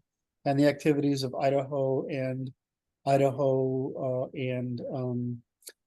Eastern Oregon, across the mountains, which is the most volume in the state, have been successful. And it certainly looks like we could make the Eastern Washington, Eastern Oregon, and Idaho and Northern California and there's a whole lot of places that will go because it's simply in their advantage. Once you have that, then start eating into Canada, because it's absolutely positively in central Canada's interest to ally with the United States against Ottawa, which is basically Toronto, Ottawa, the Toronto, Ottawa hostile brotherhood, which is basically Toronto and Ottawa are a little bit like New York and DC, right? They're the internal hostiles to the rest of the population. All right. Moritz wants to say something. I want to provide the bridge from the work that we do at the Institute to those kind of efforts, which is if you study these methods and if you understand the first principles, you can, in all situations, determine where the fault of anything lies. Basically, you can determine whether people are investing in the wrong things, whether they are conducting themselves badly, whether they are have a wrong understanding of the world. And so it doesn't matter then so much whether you capture an entire state, although of course, if you can, you should, but that you maintain the capacity to judge those things at all scales and in all circumstances. And then it just matters that you have enough of the local insurance and defensibility that may even be sufficiently achieved through a couple of families being willing to come to each other's aid or supporting each other in terms of child rearing or helping each other out with the finances or with whatever the things is to provide that semblance of stability that you don't have otherwise. That is sufficient, because then you can ally then also with people in other places. So it doesn't have to go. Let me capture from you there. So here's the way I would try to talk to the people who are in these movements, because these are moral movements. They are not intellectual movements, right? So the problem they have is if you look at their proposed policies, they're really bad, right? They have goals, but they're not engineers. I mean, think of it that way, right? What's a constructivist? What's an operationalist? We're not, you say we're scientists. Well, scientists is a process of discovery. We're actually engineers. And so we're engineering human society with the rules by which societies operate, which is law. And the difference is we have scientific law by which to scientifically organize polities. So if you look at what they want in those states, they should, I would like to, I don't want to say they should. It would be better if they said, this is what we want to accomplish. Can you write a constitution for us? Because we'll give them that constitution that can't be undermined. Whereas everything I see them do is really weak. I mean, this is the same truth if you look at the whole world. I mean, other than Australia, whose constitution is reasonably good, even though it's failing them. If you look at the rest of the world, most constitutions are frankly a joke. It's their wish lists. The American Constitution isn't. It's a prescription for producing reciprocity under the natural law, which we call it a common law, but it's reciprocity, sovereignty, reciprocity, commonality, and concurrency, which basically means individual sovereignty. So, but that's what it is. It's missing. It's got some holes in it, which we've all plugged, right? And I think we've said there's 8, right? There are 8 of them, maybe 10. I can't remember. If I recall, you said 6 holes, and maybe there were 8 fixes or something. I can't remember though. Yeah, I think there's 6 holes, 6 really obvious holes, and 8 things and 2 more that have emerged over time. I think in the back of my mind, I have something like we need to add these 2. And I just think it's something that Martin and I came across, which is not coming to me at the moment. So our document is a science. It's not the French version, which is what everybody copied, which is wishful thinking, right? And so even our court-driven system, right? Europeans are authoritarian. They took on the French model of law, and so everything's top down.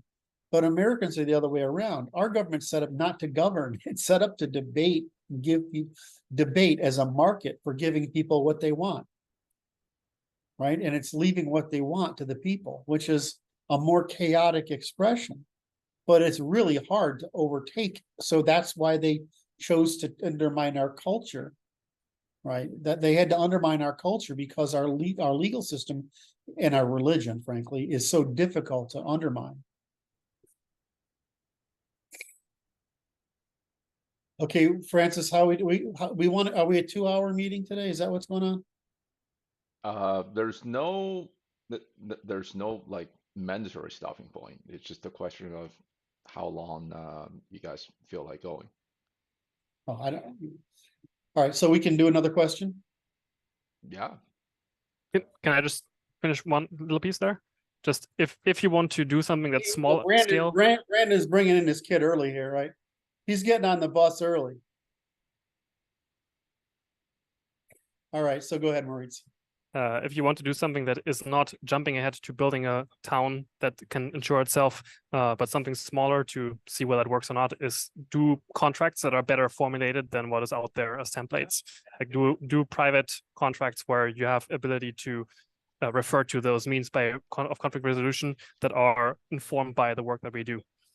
Right, so you can form, what do they call it, communities, what's it called when you have a neighborhood and you form a HOA? HOA? Yeah, homeowners association, but there's another name for it, which is escaping me, even though I've been involved in one.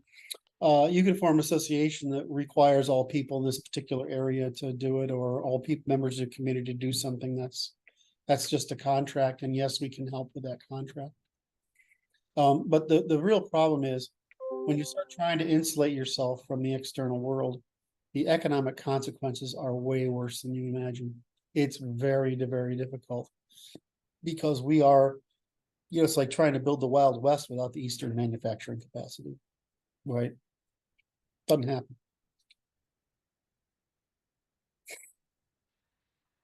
I think this Eric has really, it's very hard to beat the Amish, and it's nearly impossible to beat the Mormons. And that's because their social participation in continuous self-reinforcement is phenomenal. It's really the only way you can do it. I mean, we did it through church and military, right? Well, Brad, what are you going to give me? We did it through church and military, right? And so we had the 2 poles. which is actually a pretty awesome way of doing it. And the law remained constant because the aristocracy was weak. So we had the ability to constrain the aristocracy to law, right? And it was as difficult then as it is to constrain the government to constitutional law. It's very difficult to constrain people who in power who simply want it. But we've had both of these institutions. What we have lost is the informal institution, which is basically equivalent of the church or the social group. And that was really the work of the Marxists and the feminists, to undermine our social institution. Did it on purpose. All right, what's next? This is another one from Telegram chat. The other day I listened to your chat with Curt. He dislikes about the Islam thing and the fact that they has given up on women and must be put down. Curt said, like brought down or something. Curt said Europeans must lift up women. But my question, how do we lift up women nowadays? It's hard to see.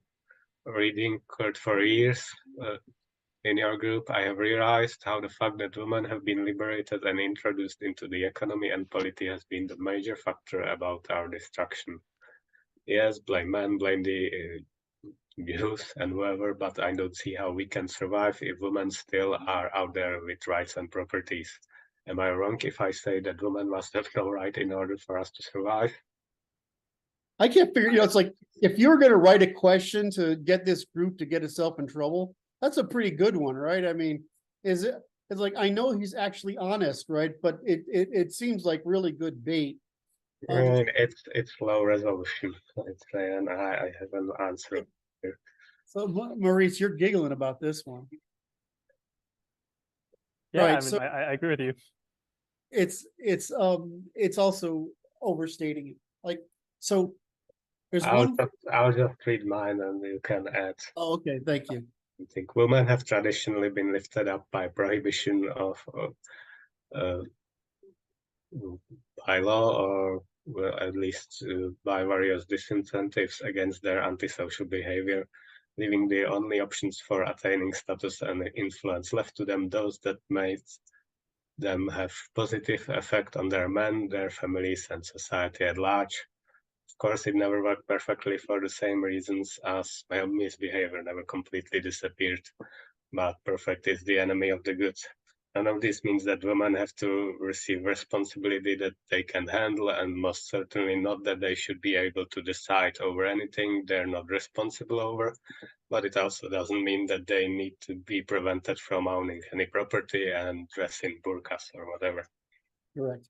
So the way Martin answered the question brilliantly, which is, look, women never had the chance before to express their antisocial behavior at scale.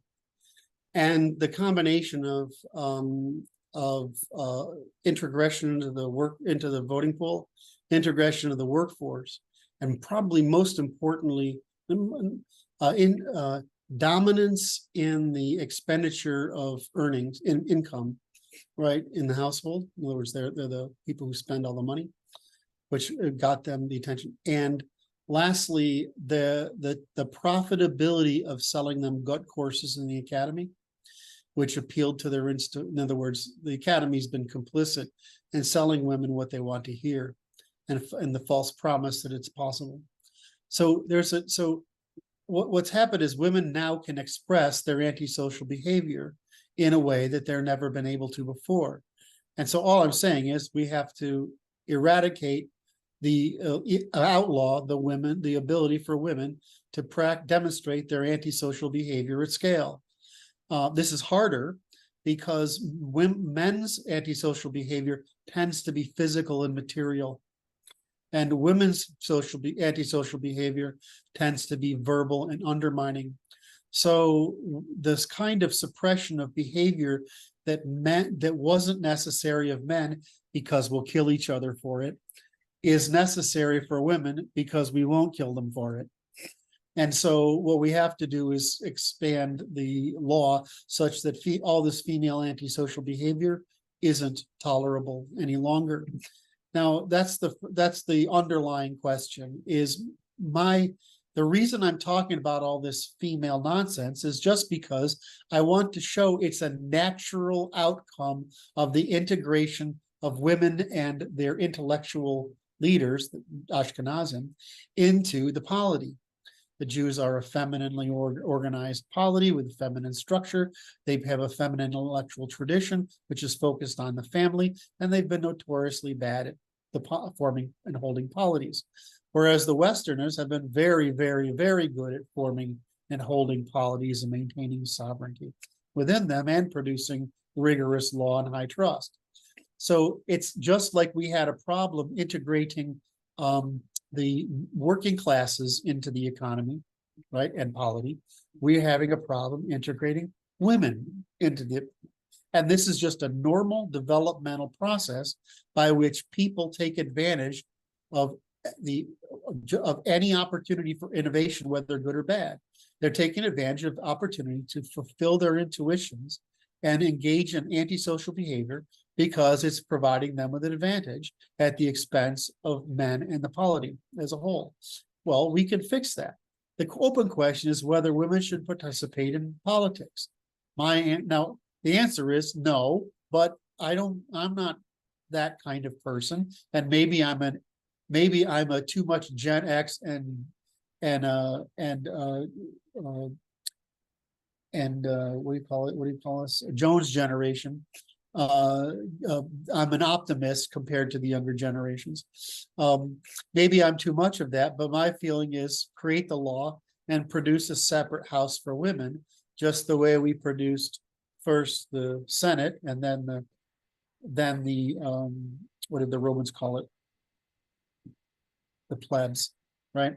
Right. And as we produced the House of the English produced the House of Lords and the House of Commons, produce just as we produced the Senate and the House of Representatives, we can create a house for the feminine disposition for women, and the male side of the feminine and the feminine side of the males will work out because they're minorities in both conditions.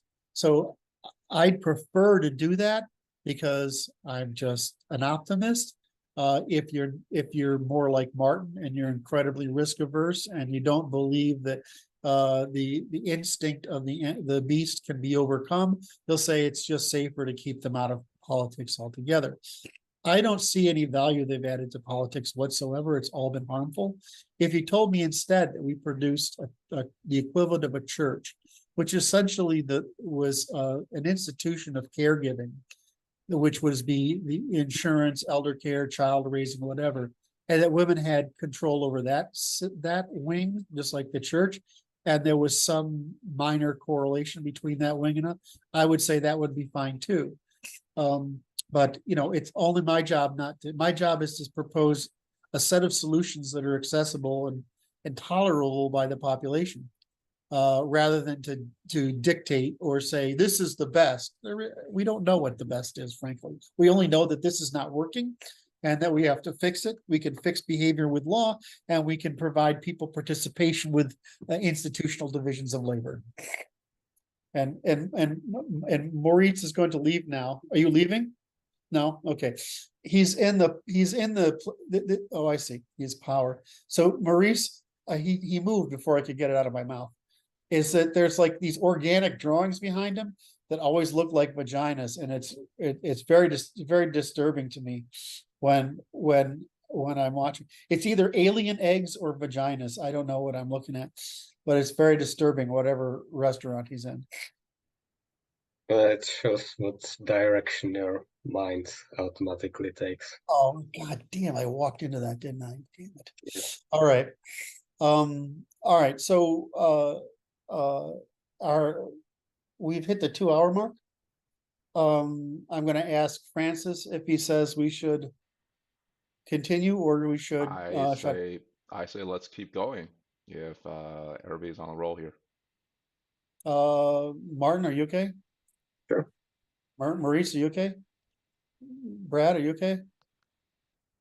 To see his day hand, can you just at least give me a yes? You just have to unmute to give me a yes. Yes. Yes, okay. Okay, have I got everybody? What is this, Curt? Consensus? You're killing me, man. You're killing me. This is from a guy who knows how I run boardrooms, right? He knows exactly that I seek universal agreement on any motion. I want all 12 jurors to be as responsible for making the decision as I am. And then he throws it back at me. It's like the third thing I've had thrown back at me this morning. All right, go ahead. Another question. In previous discussions, the NLI team mentioned that natural law can be employed as a guiding principle in child rearing. Could you please provide further insights into this topic? I mean, that would require somebody with children on.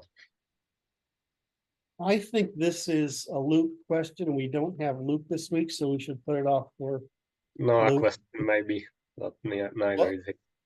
Noah question maybe, or at least Brent.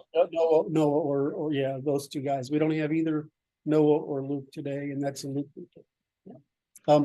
Our Brad and my argument was that it's possible to bring this down to, and no, Michael doesn't participate in these, does he? Michael doesn't show up to our Q&As. Michael teaches math, and so their attitude, this group's attitude is that it's absolutely positively easy to bring this down to kindergarten level upward, and that we can teach it incrementally. And my argument has been that, we can fit it on what, 5 or 6 posters, right? The first principles on 5 or 6 posters, and beyond that, it's too technical for people anyway. And that those 6 posters can be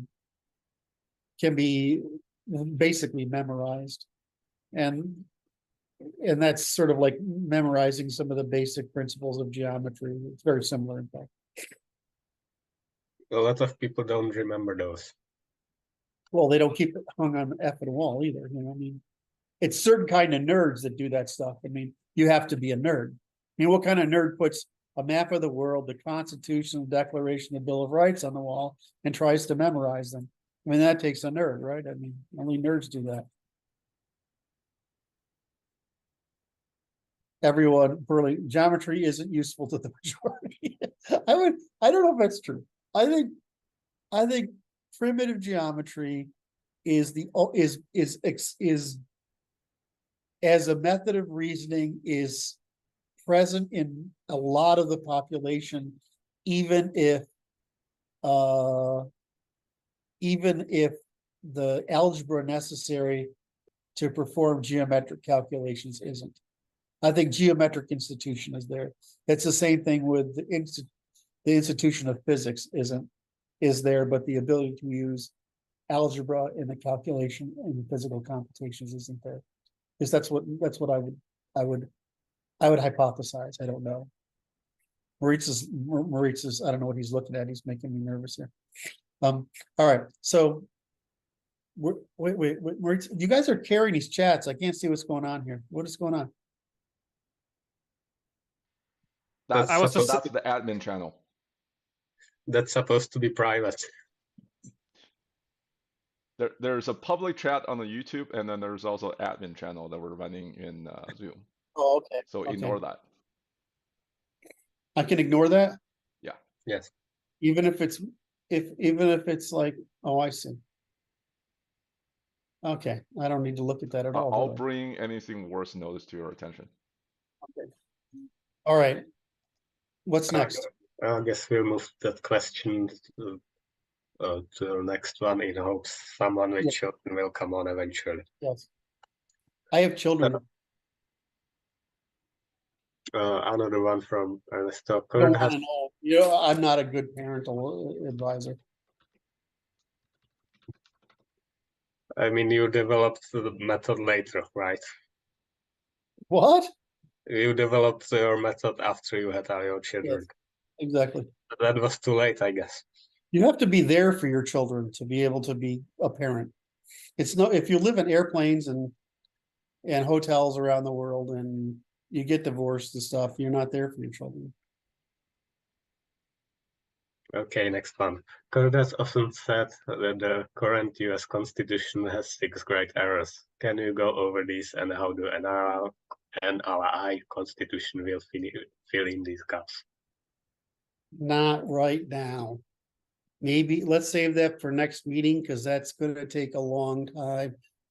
Because each of those 6 questions is on the scale of every question we've asked so far. It's funny that we picked a guy with an accent to read the questions. Okay, next one. From William, I think I understand the error of inserting infinity into logics like math. Like Pythagoras, I was really bothered learning about irrational numbers. But what of the question of the temporal scale of the universe? Without a discrete beginning and an end, would the existence of something be infinite?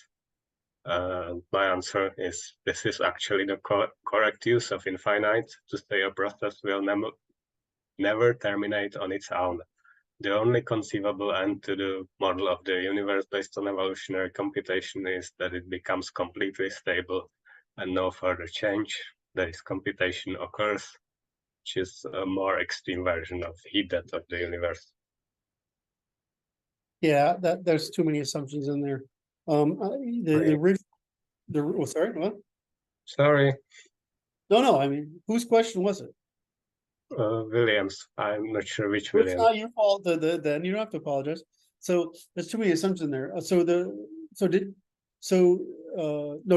you read your answer yet? Yes. Oh, okay. Wait a minute. That's fine.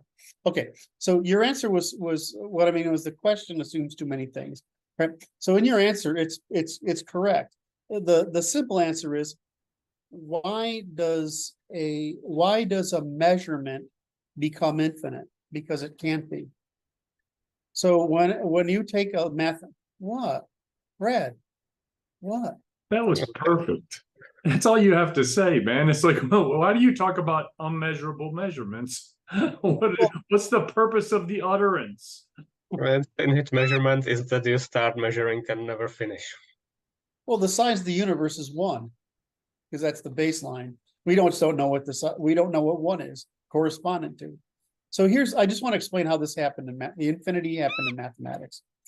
So thinks of reality has n number of dimensions to it. What does mathematics do? It says we're going to divide this up in some smaller number of dimensions of measurement. And so in this case, where you're talking about space, that measurement is length. Relative to what? Right? Relative, well, I mean, how big is the universe relative to the Planck length? I don't fucking know. I mean, it's a big fucking number. But that's just a mathematical artifact. What conversely, if we knew the length of the size of the universe, what is the Planck length as a fraction of 1?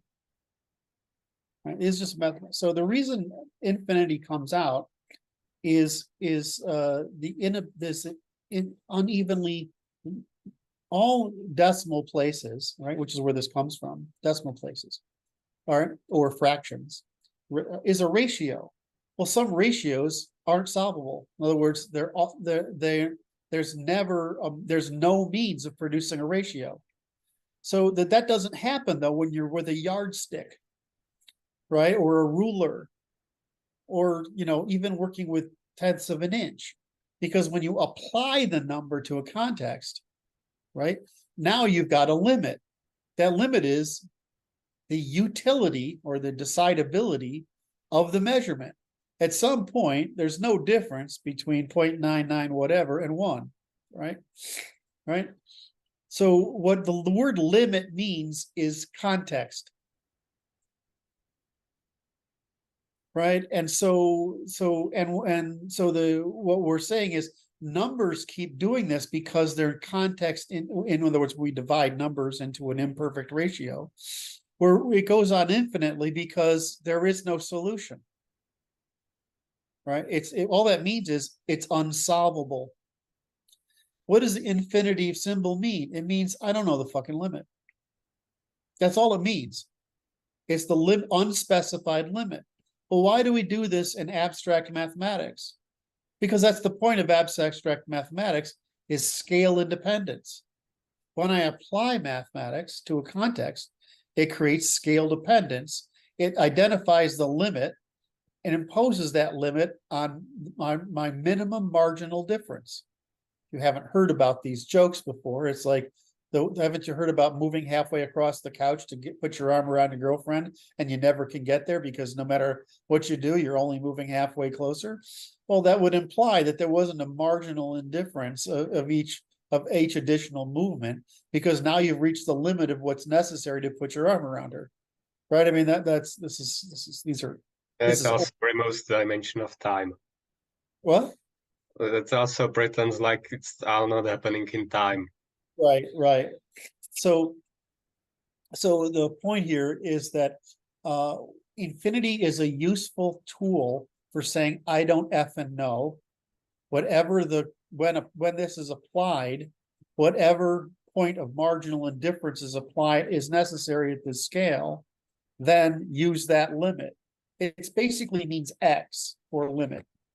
That's all it means. It's a variable. It says whatever limit. So when I'm crapping about infinities, there are no new known infinities.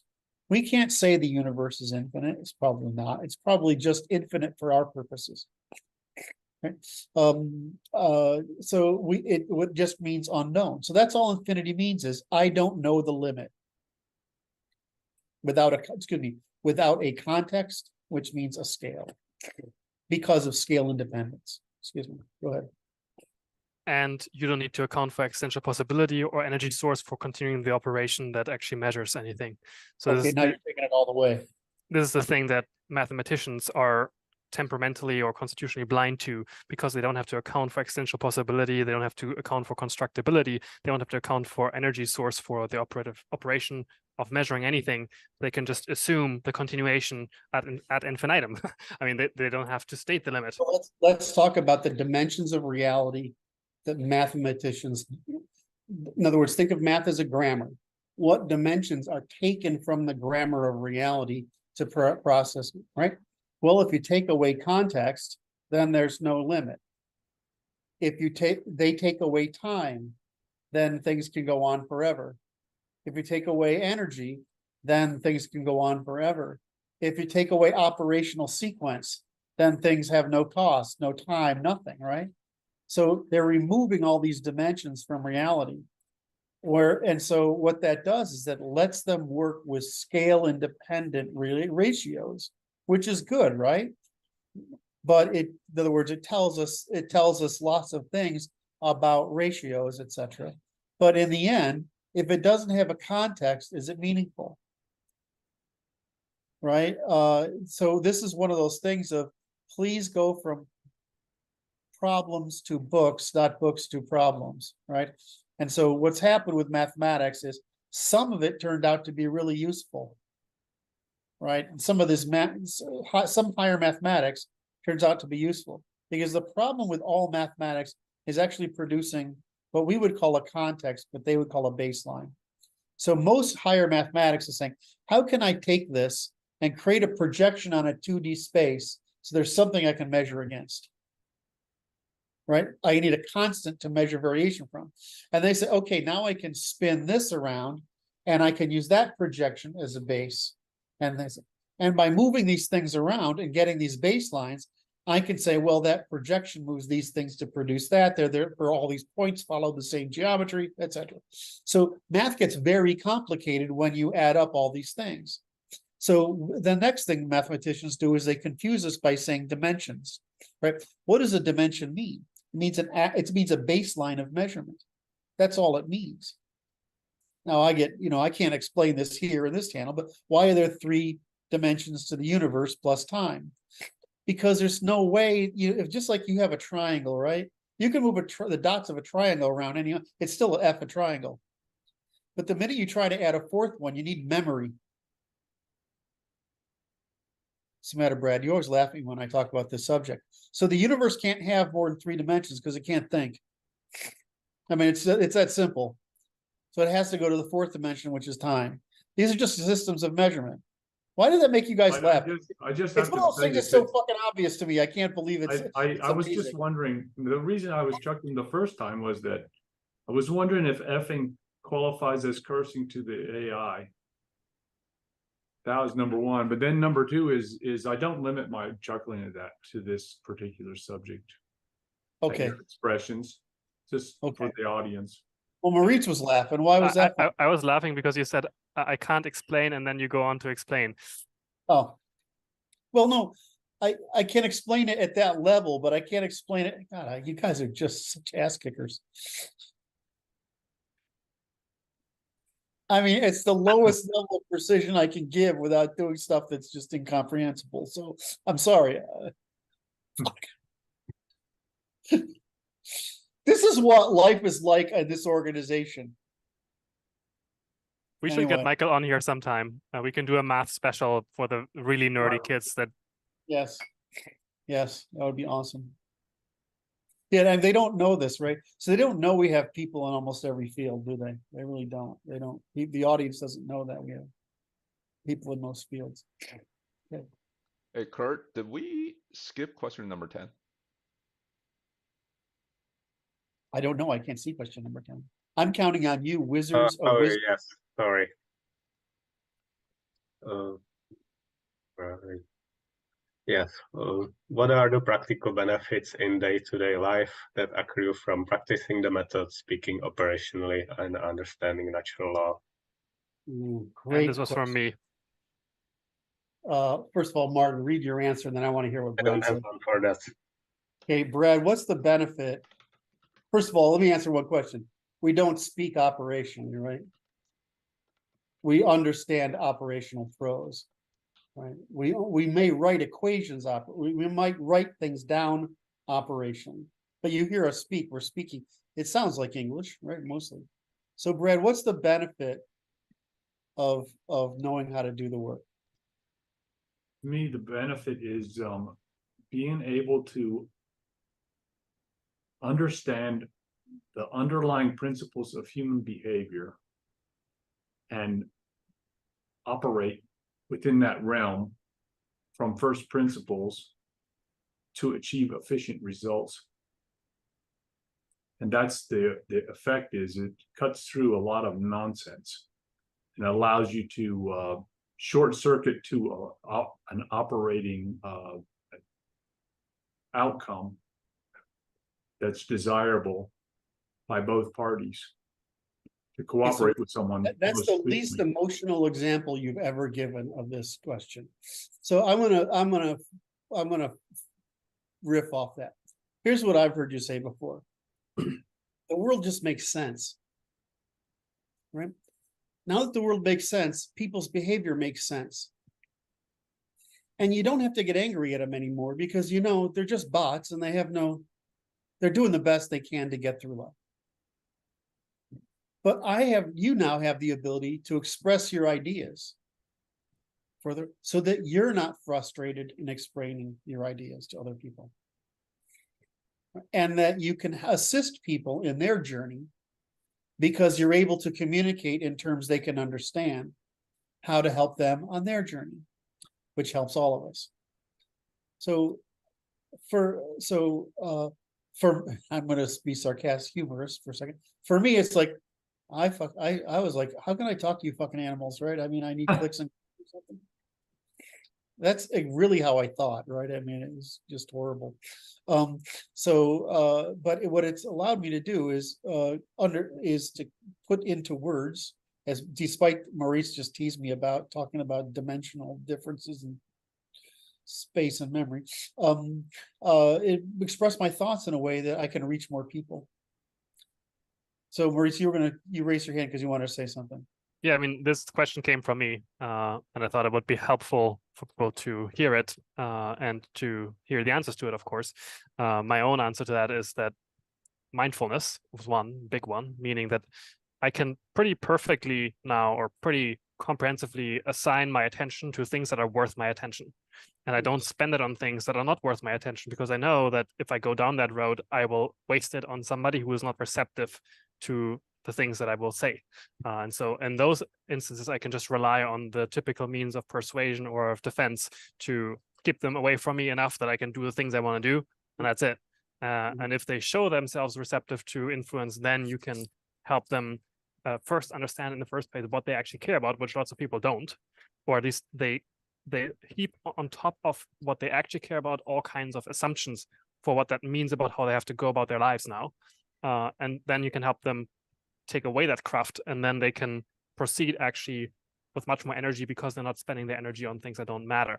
And so for me, having done the work to operationalize something or to enumerate, to serialize using these methods or these tools to gain an actual in-depth understanding of a subject matter or of a particular thing you're attempting to measure provides me with the confidence, that the justified confidence based on competence, that I know I can go into the depths when I need to, and I don't have to anymore at all points along the way, but it means if I need to, I will be able to, which means I can take greater risks. It means I can operate much faster because I no longer fear the negative consequences of somebody outgunning me in the intellectual realm, if you will, or in any other domain. Right. So I want to pick up on something you said that I forgot to, which is mindfulness. Because I just said you can understand the world. But, you know, religion, the purpose of religion is actually to produce mindfulness, right? It's to give you an understanding of the world so that you can not feel anxious about it. And secondly, so that you're less open to manipulation by other people, right? That's the second reason. And because if you're less open, then you're going to be more mindful because you have lower anxiety. Because you can dismiss things that are false and ridiculous and whatever, and manipulations, because you see them. I mean, who's telling me, oh, I don't want to quote a famous person, but a famous person talked to me the other day and says, you taught me so much about language now that when people are lying to me, it just makes me laugh inside, that they don't even know they're doing it. So anyway, so mindfulness is critically important. And so this is a way of achieving mindfulness by I have 2 points to make, Maurice, before I hand it off. Mindfulness by non-superstitious means. In other words, by scientific means. The second thing is that there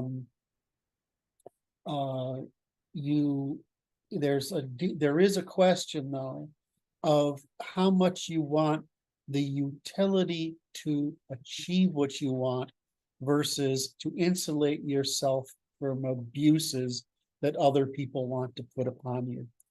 And in my view, that's the question I'm facing with our method, is that you're able to, anyway, I'll let you take this because I know this is something you want to run with.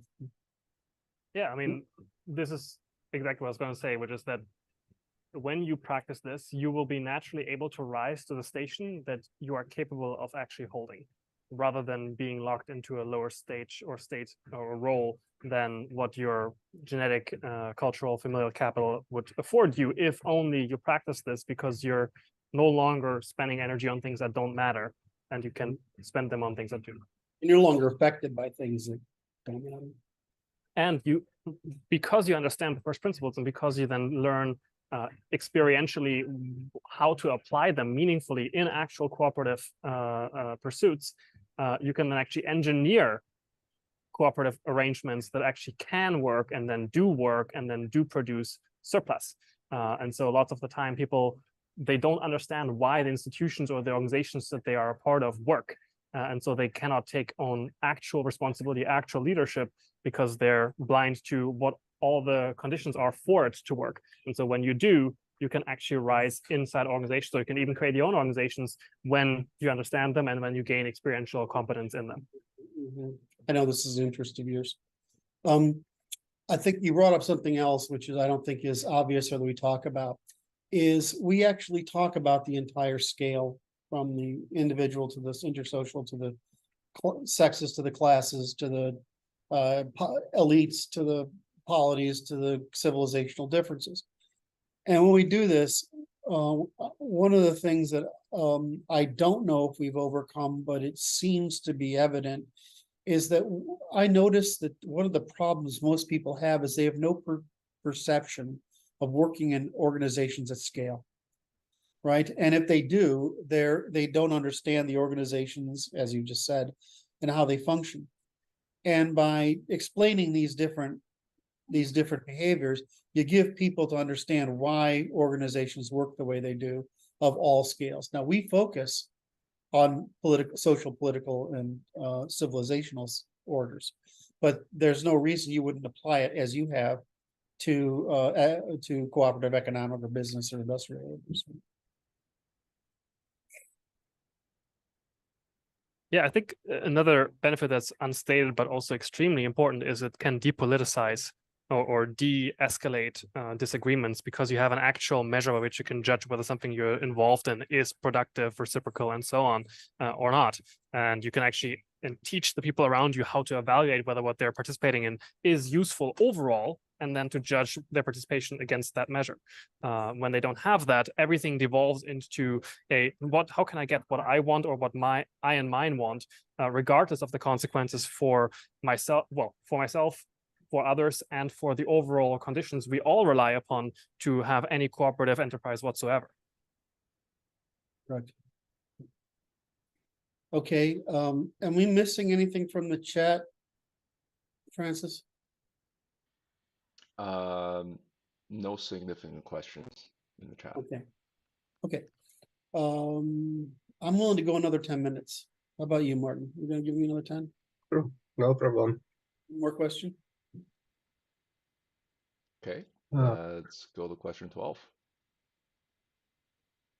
Comment. I think it is imperative to keep the love part of Christianity. Via negativa does not provide the leap of faith required to dream of beauty and truth. The best part of Catholicism are the charitable families who say, I care. Another way of saying this is that life needs to be worth living. My answer is that, well, this is not a question, but yes, of course, understanding what not to do or what cannot even be done doesn't tell anyone how to live, only the limitations. Telling people how to live their lives was never our goal here. As for religions, we recognize the need for it, but also that it doesn't need to be false. The Abrahamized Christianity that makes no false predictions about reality and only unfalsifiable claims about souls and afterlife to bait people into moral behavior and shared norms is entirely compatible with natural law. Yes. That was the point. Is the church made it very far in its progression toward natural law, and it's very. And I don't agree that we can't create a true religion.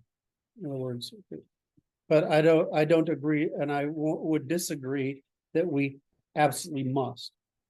We just must make a religion that's sufficiently compatible with natural law, that it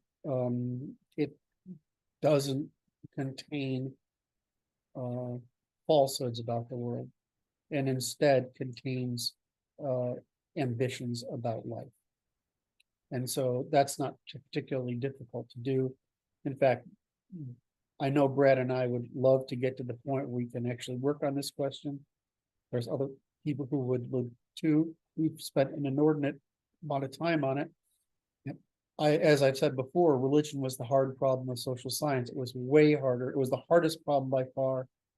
I mean, truth was nothing compared to religion. Religion was hard. Because once you realize what it consists of and how it does what it does and why it's necessary, you're like, how the hell can you do this any other way? I mean, it's just, how do you get people there without any other means?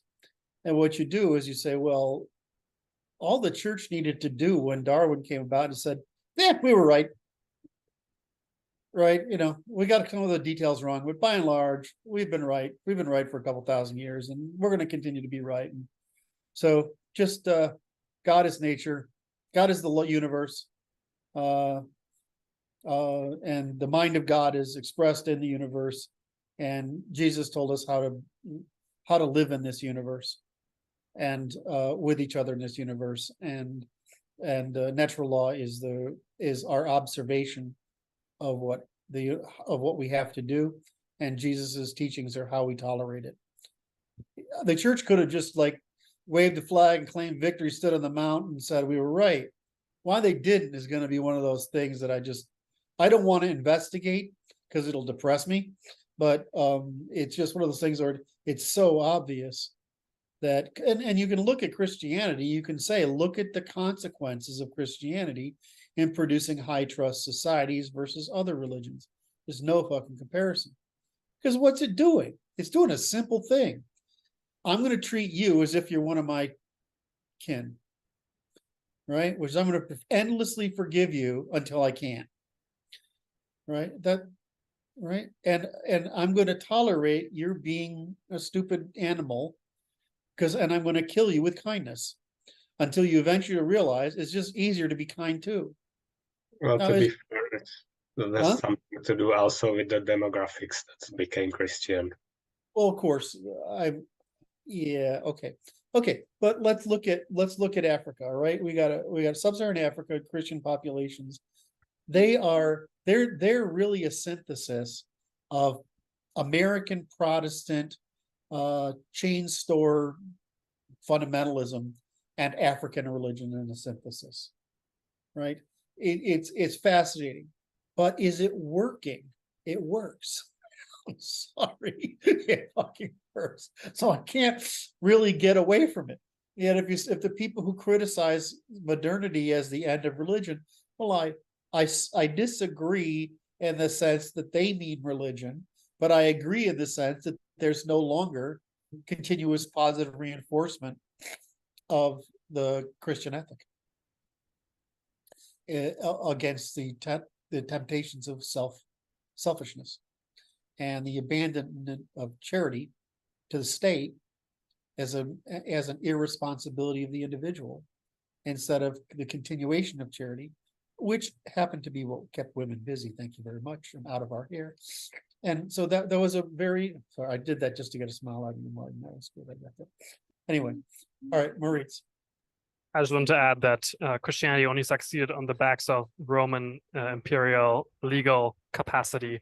It did not have the means itself to spread far enough because it did not have the ability to defend itself.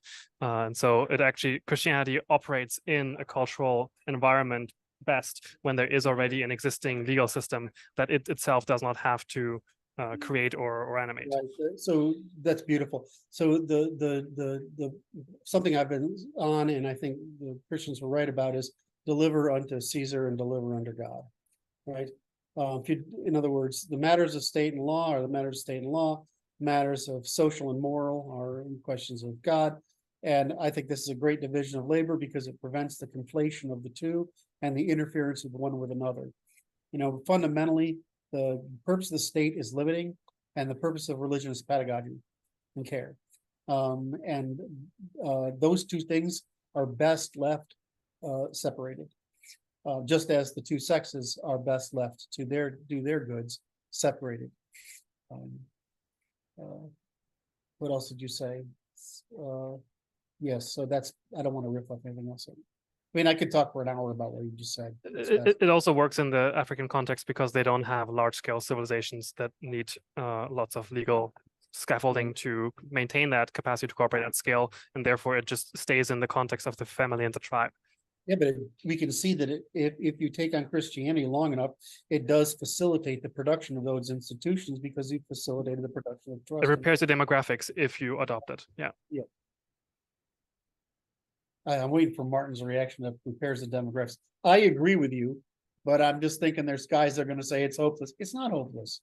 Remember, you know I am so effing thrilled that ECOWAS put together this. We're not having any of these damn juntas in Africa, and we're seeing Africa take responsibility for Africa, and we see them trying to throw the French out. Good. I want the French thrown out of everything. Not, yeah. Anyway, so but you see ECOWAS taking this over, and you know I'm pretty proud of Africans. Who would have thought 20 years ago Africans would put together an organization that would say none of this shit. We want democracy, and we're going to have it, and it's messy, and we're not having any of this military stuff, and we're not putting up with this Islamic conquest stuff. Who would have thought of that? That's awesome. I have a pretty high. The reason I like Africa, I remember what it was, is that is that they don't have anything, and they don't have any historical institutions that they are trying to put false faith in, like the Muslims and the Christians and the Jews and whatever. Right? So one of the problems I have with Islam says, well, people rationally chose Islam. They did not. It was, you were taxed if you didn't do it a lot, 30% extra, right? You had hardly any rights. What is the penalty if you're born Jewish and you don't adhere to the religion? You get ostracized and you die off. What's the problem? What's the thing of the, what's the happens in Christianity? Pretty much the same thing.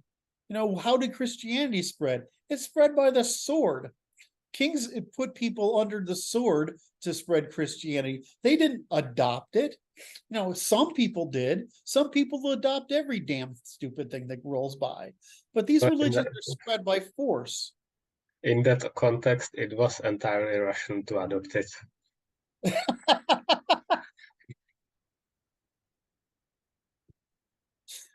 Martin, for those of you who don't know, Martin, I feel like Martin takes joy in ruining my day every day. He's like, got to ruin my day every day with one of those painful insights. All right, so we got, that's 12:30. Okay, so how many questions we have left unanswered?